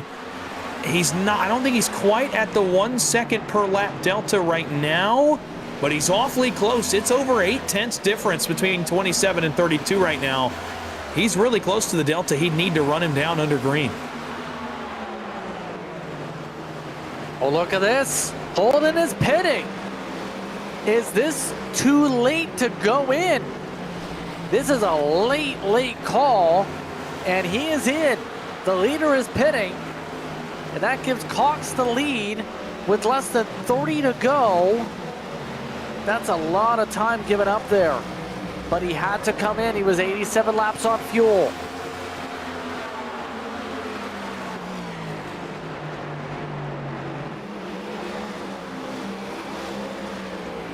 Yeah, this is going to get interesting for the end of this one, where now Bikey is going to get interesting on the stints. Everybody else, again, per the math, are about 4 laps, give or take, good on gas. A close 4 laps on the tank, mind you.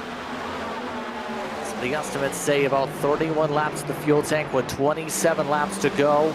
Rogers only now is unlapping himself. That's a huge 6-second difference for Bikey on his strategy compared to everybody else trying the tire strat.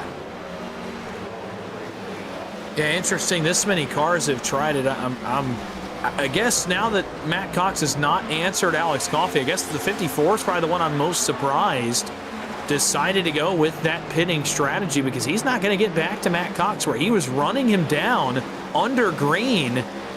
Now he's not going to get back to him. I mean, he'll get to him here to unlap himself, but he won't get to him under the green flag, you know, to get himself back into the race lead at this point. So that's probably the most surprising of the 4 that has come to pit road is Alex Coffey, because he looked like he was going to run down Matt Cox under the green flag under natural conditions. Now he's going to need a caution flag. I don't see Matt Cox pitting. I don't see a reason why you would. Coffey gets right up to him right here. He'll go on by to unlap himself. But I don't see a world where you do pit.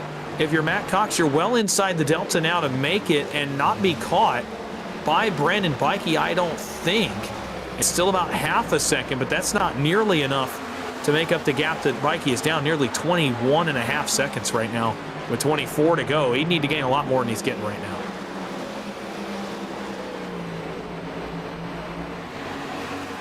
Yep, right now this is the other hand, and if you stay out, and why, if you elect to stay out with just the way the time is equalized out tonight, it may be the better strategy for someone. We're seeing that right now. Rogers trying to make a pass on Wilson. Look at this, Wilson not giving up easily. It's racing him pretty hard. Coffey's actually gaining on Rogers from this, a lot actually.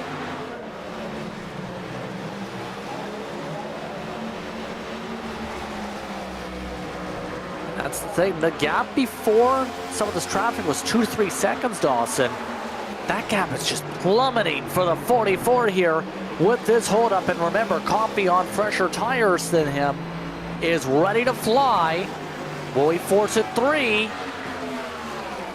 Could get interesting. Here we go with 3 wide. Coffey goes through. Yeah, and a big deal. Obviously, the tire disparity creates some opportunity for incidents to happen too. So we'll have to see. Obviously, if a caution were to come out at this point, this could get really interesting. It's not The pass doesn't mean a whole lot right this second, but as they run, again, the delta's not there quite for Brandon Vikey to get there under green. So, now granted, Alex Coffey's last lap, by the way, 27:11, 9/10 faster than the leader, Matt Cox, but not enough laps to get back to him under the green flag, I don't believe. So, interesting, again, that those three all went with that strategy.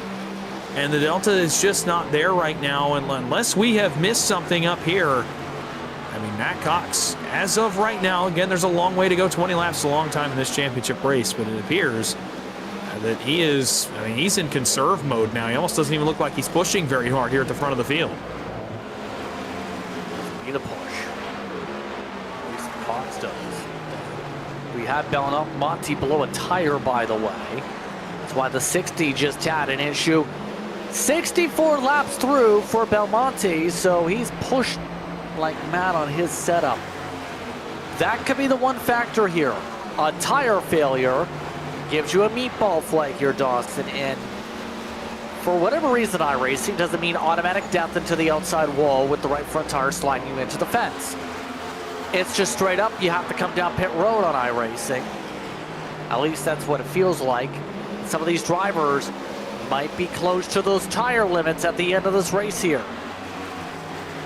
Well, and one of them is going to end up being Matt Cox. As he continues to run on this stint, we're approaching the 75-80 lap mark, I think, at this point in his stint, or close. So, interestingly enough, I think we're going to be watching his tire status. So, interesting he brought up Belmonte there on only 65. Cox is on 72. And still has 17 to run under green. He's going to have to go 89 laps on this set of tires. And he had to run them hard earlier. Now he's caught in traffic as well. It's going to be really interesting to see if the tires hold up, let alone if the pace holds up. But if the tires hold up for the last 17 laps of this race, as he's stuck in traffic. Guys going by him on new tires mean he can't run the line that he wants to. His lap times are a little bit slower. Coffey's getting dangerously close to being good enough on Delta, but again, I don't think the tires are going to hold up long enough for him to continue that. Yeah, mind you, he's got 17.8 seconds to close up with 16 laps to go. He's caught up to Bikey, so at this point, there is an opportunity for the 54 to at least get to second in this championship. He is right now the fastest car on the track. Coffey is 27 ones to Cox in traffic running 28 5s. Do the math. I don't even know if there's going to be enough time for Coffey to get there, even if it stays green. But at the very least, Coffey has the pace to pass by a majority, if not just about all but Cox. You're on this stay on the racetrack and hope for track position to work out strategy. Cox has backed up the pace with the traffic a fair bit. Barry Sanders has a blown tire. 75 laps in for Sanders. He just popped one. And we're getting into a territory here with Coffey running 1.1 seconds faster, where he might make up the delta. Now he's got to pass Brandon Bikey. This is a bit stringent. These two are not friends. But Coffey slips by on the inside. Will make the pass in turn 3. Boy, did he make that look easy or what? Coffey's on rails. The question now, does he have the time to run down Matt Cox? Last time, obviously, his lap was a little bit slower, but Cox continues to back it down. 28.6 for the leader is over a second slower, even with Coffey being too wide. Over a second faster. This is going to be close, JP. This may get interesting here. It's going to get interesting on the Delta. It's going to get interesting depending on what the right front tire, especially for Matt Cox, is here. He's got to make it around for another 12, coming up 11 laps on those Goodyear Eagles. So the other drivers on his strategy are Chris Davis, Timothy Harper, Paul Gallimore, who are all trying to save. Cox letting more cars go. This is for the lead. Cox gives it up to Davis and Harper. Something has got to be up with the 32 if he's just letting everyone just take over the race lead. he can't nurse this for another 11 laps. Coffey's within 11 seconds, and at this point is running way faster than Matt Cox is. He is nursing the 32. You can see there in turn 3, something's going wrong, I think, on the 32. He may be losing a right front tire here as we get later in the run. Either that or he is dangerously worried about the status of that right front tire. Look at the speed difference here in turn 1. He is crawling compared to Nick King behind him, Harper in front of him. Look at the pace difference here off turn 2. He even brushes the wall. Something's going wrong, and Coffey's closing quickly. It's under 10 seconds, coming to 9 laps to go. His BMP teammate Paul Gallimore just had to back out of the strategy with 75 laps into his tires. 80 laps on Matt Cox's tires. Under 10 laps to go on the season. Chris Davis in position in the lead if we go green, but he is also at risk on the tires. He's technically gone even farther on them, Davis has. Timothy Harper just blew a tire. So another driver stretching has lost the grip.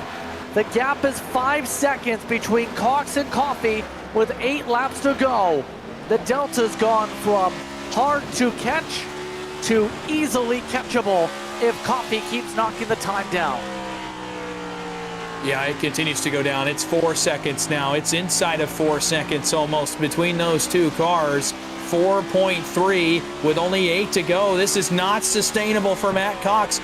Is he saving the last life in the tank of those tires for when Coffey gets there? That can be that's the only thing I can think, but at the pace he's running. And there it is. The tire goes on the 32. He spins into the outside wall. It's Matt Cox around in turn 1. That's not a right front, that's a right rear if you're snapping around like that. Matt Cox went into the corner, spun it around, and his championship hopes after 10 wins on the season blows a tire with less than 7 laps to go. Cox is demolished, and it's Coffey in front of Rebikey. I cannot believe what we just saw. I wondered if that would come into play as long as he would have to run. And just as we went to take a look at Coffey, who was closing the gap, Cox's car snaps out from under him. Again, it does not look like Harper or any of the other tire failures we had just seen. Barry Sanders have one. A couple other drivers had one as well. This did not look like that. So let's take a look on board. We talked about it being a right rear maybe instead of a right front. Let's see if that is the case. Snaps around sideways in the middle of the corner, gets the safer barrier, but a lot of damage potentially on that car that he's now going to have to try to fix. Yeah, that's a hard hit to the wall in that situation here. This definitely cost him a championship here. Matt Cox absolutely was in control here until the tires became a concern. He is still on the racetrack because he's trying to figure out when he can pit. Coffey, 2 tires over Bikey, has won the race on pit road.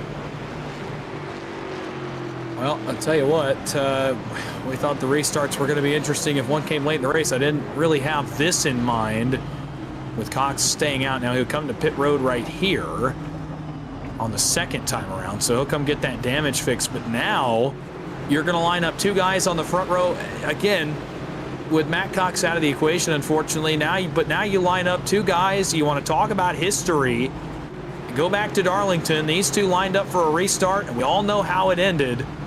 And now with just what's going to be likely a 3 laps to go restart, they're going to line up alongside each other again. You could not have written the script much better for this upcoming late race restart. Ready for some drama? Well, we just got one. Remember, there is the potential of review later on in case a Bikey can confirm that he did run through pit stalls. About 10 of them on one entry. But will that point be mute? Coffey is the one in the lead. Rogers is starting back in 5th. He needs something to heat up here. Yeah, he's going to have it here, or hope these 2 in front of him get into it a little bit here. And I don't know, knowing their history, they might just do just that. 3 laps to decide a championship. Are you ready to get your seatbelts fastened? We hope you are. The Tilley's 200 comes down to this. The championship comes down to this. Green flag is out. Great start for the inside. Mikey running in a fitter places door for a moment. As Coffee pulls away, Mikey needs to recharge fast. He's diving hard for second below the yellow line. Mikey not taking his time here. He can't take his time. He didn't get a good enough race start to be able to take a chance and make anything happen here. He's got to get by Fetter Place ASAP here in turn 3 and set his sights on a guy he knows all too well. He'll do that. He'll clear, but he starts to spin, and Mikey goes around. The 27 sideways on the apron, and Coffee may just now be home free. No caution. We stay green. That was trying to clear Fetter Place. For second, Chris Davis trying to make the outside work. He's trying to make the pass on Holden. Coffee running away in front. As we come our way through the corners. Holden to second. It's the League Gaming 1 to go in the season. It's Coffee in front. And nobody really behind him that could challenge. Rogers is a distant 5th with 3 wide in front of him. And after all of that, after all the drama, did the pit stop work? Was it a bad strategy call? As he comes off turn 2. Doesn't appear like it. Oh, man, trouble behind him as they crash right around Rogers. Big crash behind into turn 3. But up front, it's Alex Coffey, who gets himself a championship. The 2025 Moonshiners title goes to Coffey. He wins the OB Builders Cup Series for 2025.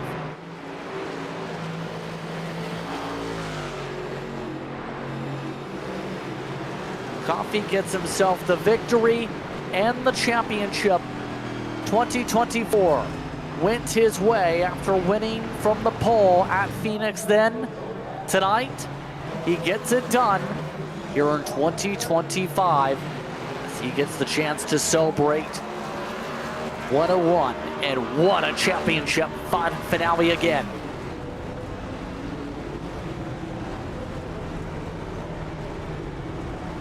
For Coffee, it's a trip to Van Louis Sticker's Victory Lane to be able to lift a trophy.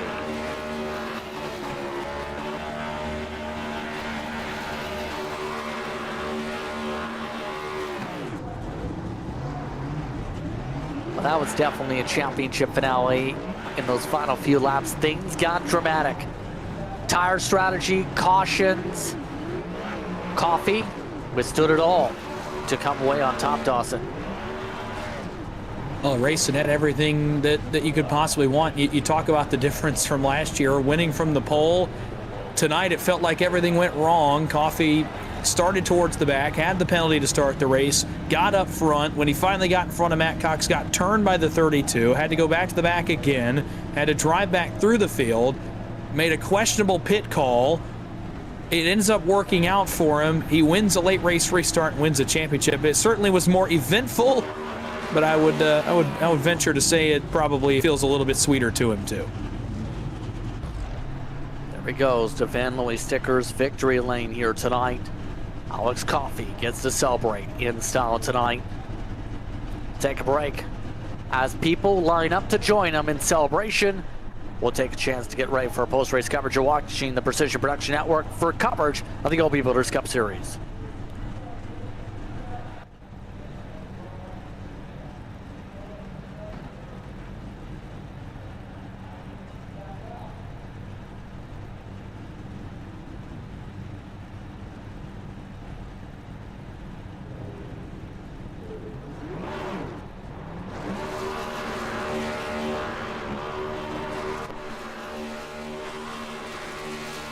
You want to be the best, you can't settle for the rest. For anything on iRacing, there's just one name you need, Makoni. We now provide the best of the best in setups, paint schemes, coaching, broadcasting, and event organization. With cars across all 4 license classes, we have what you need to hit the track with confidence. Grab a subscription and save money while going fast at McConeySetupShop.com/subscriptions. And remember, at Makoni Setup Shop, there are setups, but your victories.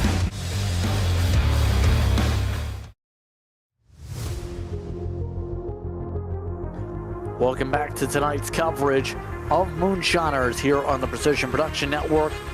As in the end, unofficially, it's Alex Coffey who's on top for a championship.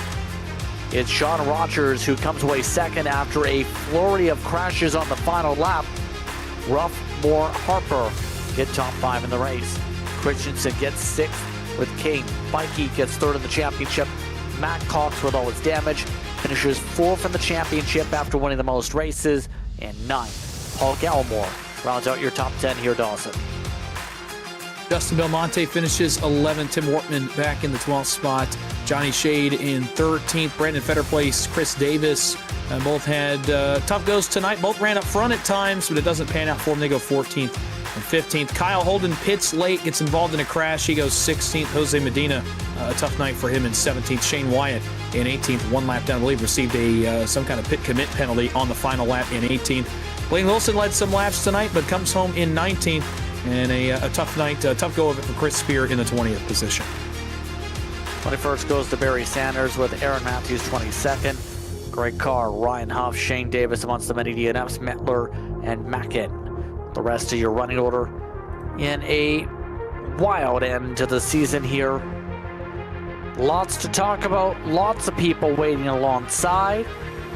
Some of the drivers take their time to compose themselves, but we do know one thing. Alex Coffey was able to drive his way to the front, comes away as the champion tonight. Alex, unofficially, it is yours. How are you feeling? I'm feeling real good. It feels extra good this time with a few things stacked against us there. But I knew that first stage I got up to the front by lap 85 and had to go to the back again. It was still more than 85 to go, so I was like, we can do it again. Yeah, kind of what was going through your mind as the pressure started to build because you had to pass by Bikey, you had to close up the gap there to Cox. What's going through your head as the time ticked away and as the tires started disintegrating on the Cox car? Yeah, it was kind of a late call. I was almost planning to do what Matt did, and then we just figured that we might as well pit because it was going to be close, as you've seen with the 32. He blew one with a few laps to go. It was definitely going to be close. I'd rather risk going to get some and drive the hell out of it than have to save and blow one anyway. So with that, another championship goes your direction here, Alex. What made this year's the most special here for this championship? I think just the fact you can't give up no matter what's going on, and there was a lot more drama this race than last year. Kind of just kept clean air last year. It's been a struggle to figure out the new build and everything this year. So just a bunch of different hurdles that weren't really there last year that we got through and made it more rewarding this year for sure. So any other shout outs you'd like to give here tonight? Yeah, shout out to all my teammates at Dig. They definitely kept my head in the game there, kept me calm and told me I could get back up there. So shout out to all those guys: Nigel, Blaine, Shane, Johnny, Corey, Tim Harper, Caden, even though he wasn't here tonight, but all those guys at Dig keeping me cool and collected. And shout out to Precision Speed Solutions and Alex Murray. I had Alex Murray on the box tonight making the calls, and he was giving me the info I needed, making adjustments that I needed. So couldn't do it without any of those guys. Shout out to Wilkie at Precision too for the moral support. And yeah, shout out to Pay RVA, Carpy, Sprint Company, Off Axis Paint. Shout out to Crazy Chuck. I'm sure he's watching. Go get you some moonshine from him, and Simrap Market, Tilley's, Corridor, League Gaming, and all y'all for doing the broadcast week in and week out. And everybody that tunes in and watches, and everybody that makes this league happen every week. It's pretty fun, and glad to go back to back. Congratulations on the victory here tonight. Congratulations on another Moonshiners championship. Yes, sir. I appreciate it. Alex Coffey gets it done tonight. Sean Rogers, second on track, second in the championship. He's with Dawson. Yes, Sean, obviously not the results you were looking for in the championship tonight, but a crazy one to say the least. So you come out on the other side of it. Let's start with the pit strategy that we saw. You were one of the first cars we saw make the dive to pit road to get new tires with about 40 laps to go. What went into that call? Did you plan it that way? Was it a last-minute thing? Take me through that call and kind of how you decided to come get some new tires for the end of the race. Yeah, I didn't pit. I think it was around 110 or somewhere in that range. We had a caution, and a lot of people pit, and I didn't. And that's where I kind of screwed up. So I knew I was off strategy, and I had to try something. So I thought maybe if I could dive in a little early and try to leg it out a little bit, and then try to save. Maybe I would have something, but coffee blew right by me. It didn't matter. So. Yeah, it was just one of those things where you make a bad call, 80 laps earlier, it can affect you at the end of the race. Well, again, obviously, we talk about it not being the result, but still, you made the championship 4. You finished second in the championship 4. Take a second, reflect on your 2025 season. What are you, going to kind of remember the most about this run in the playoffs for you all the way here to Phoenix? Yeah, no, I had a blast. I mean, this league's a ton of fun. It's super competitive. There's so many multiple winners. Anybody can win on any given week. So definitely to finish second in points in such a competitive league is, nothing to scoff at. Obviously, I'd like to finish one place higher, but looking back on it, taking second, I had a great time all season. So I'm not overly disappointed.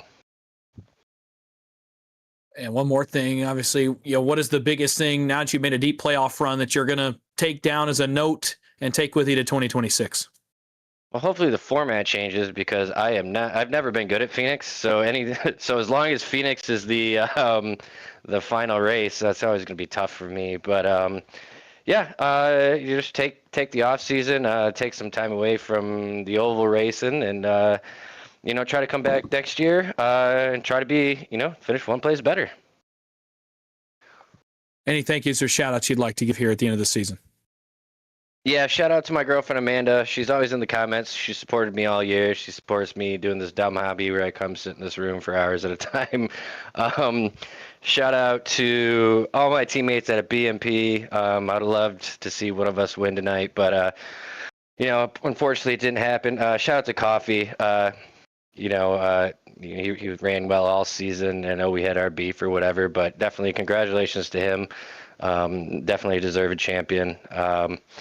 Shout out to Team Watson Racing, all the guys there. Shout out to Barry for putting on the league and putting up with all our crap all season. And to you guys, you guys did a hell of a job broadcasting all year. I've loved watching them back. So definitely, you guys did a great job. So definitely shout out to you guys as well.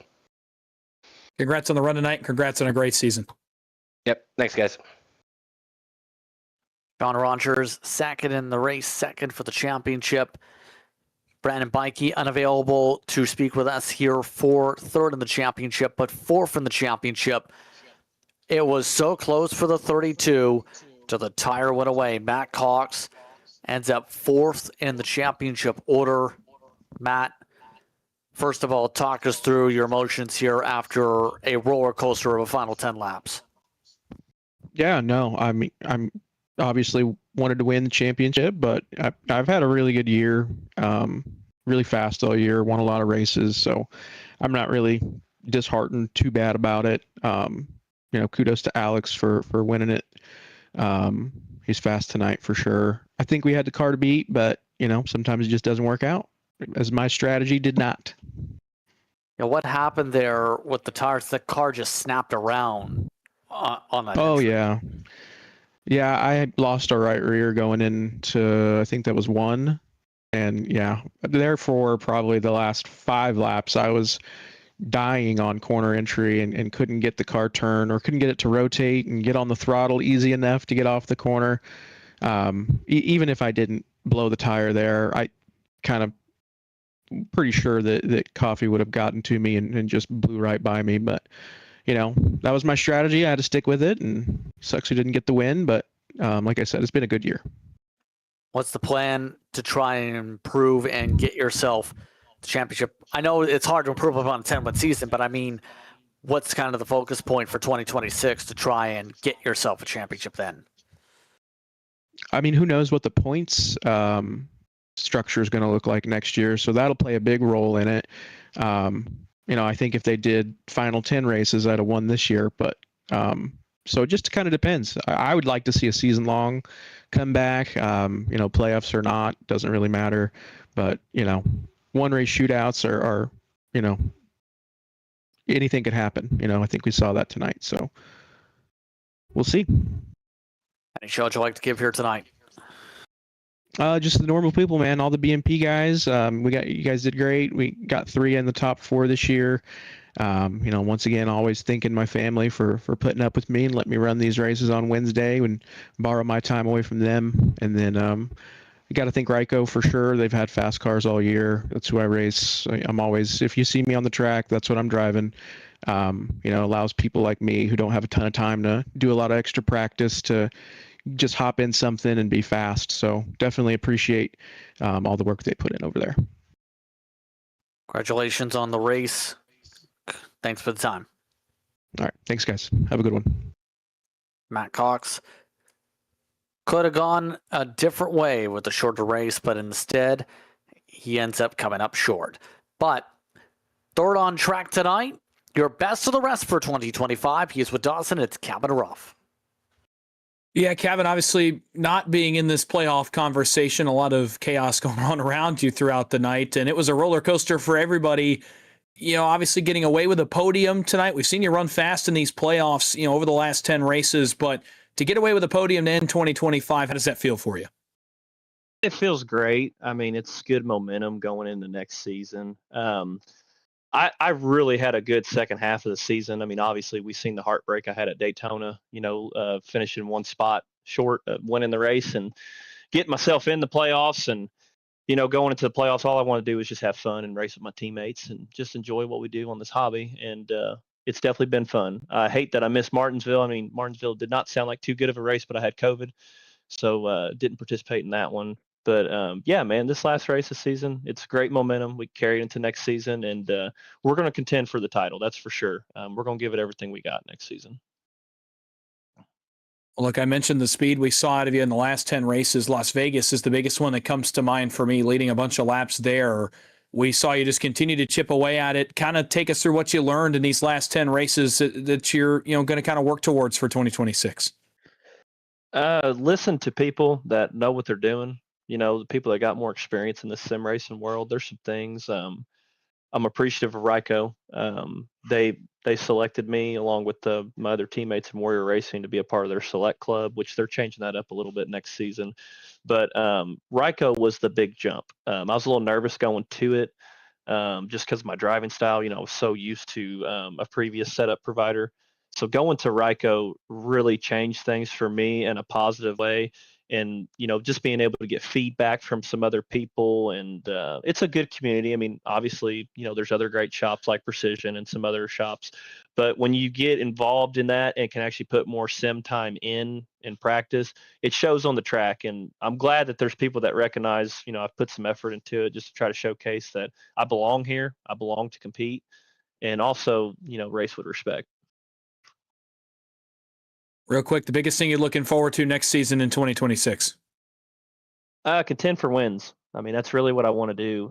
Obviously Vegas is a really good track of mine. So there's going to be some really good 1.5 miles, and that's where I feel really confident next season. And it's like Matt Cox said, the point situation's kind of up in the air right now. I'm a person that favors a 36 race schedule. We may do the original chase 10 race format. I mean, we just got to see how it goes, because that you got to set your game plan up for that too, because you don't want to wreck out if it's a 36 race schedule. You want to contend top 10s, top 5s. But when we get to those 1.5 miles, that's my strong area. I feel really confident that we're going to get a win or two next season. Any thank yous or shout outs you'd like to give here to wrap up 2025? Oh, absolutely. Appreciate you guys. You guys do a good job on the broadcasting. Appreciate my teammates. I love them all to death. I appreciate what they do. In love and memory of Jameson, I missed the hell out of Jameson. Jameson was a really good guy to race with, and I tried so hard to get a win, and give the kudos to him. But he's up high watching over us, and so appreciative of him, and we miss him dearly.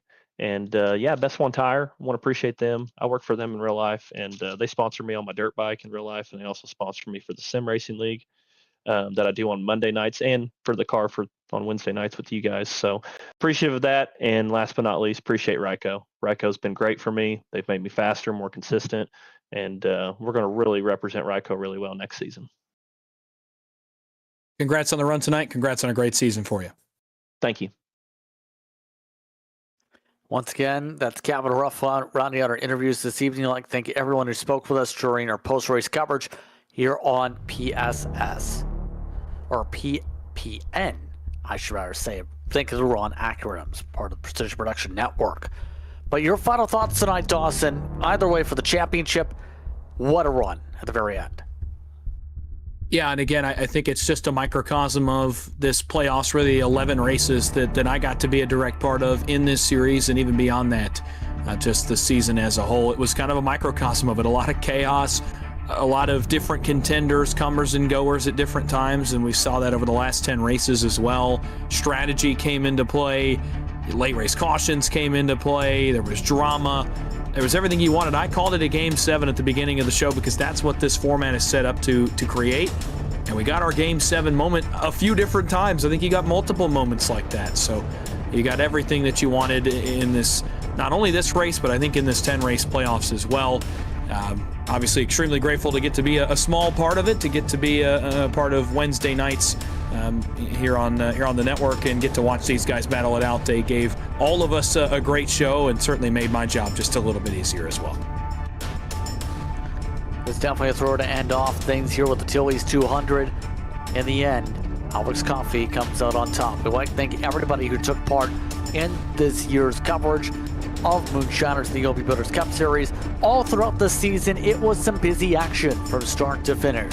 But in the end, it comes down to a throwing final few laps here in the desert. For DJ Lyon, for Hidden Jones, for Dawson Weiss, for everybody who was a part of this year's coverage here on PPN, I'm Justin Brent saying so long. Enjoy the rest of your evening. You've been watching tonight's coverage of the Precision Production Network and its stream of the Moonshiners Racing League and the OB Builders Cup Series. We'll see you in 2026. Thanks for watching. Congratulations to Alex Coffey, the driver who takes the championship and the win from Phoenix.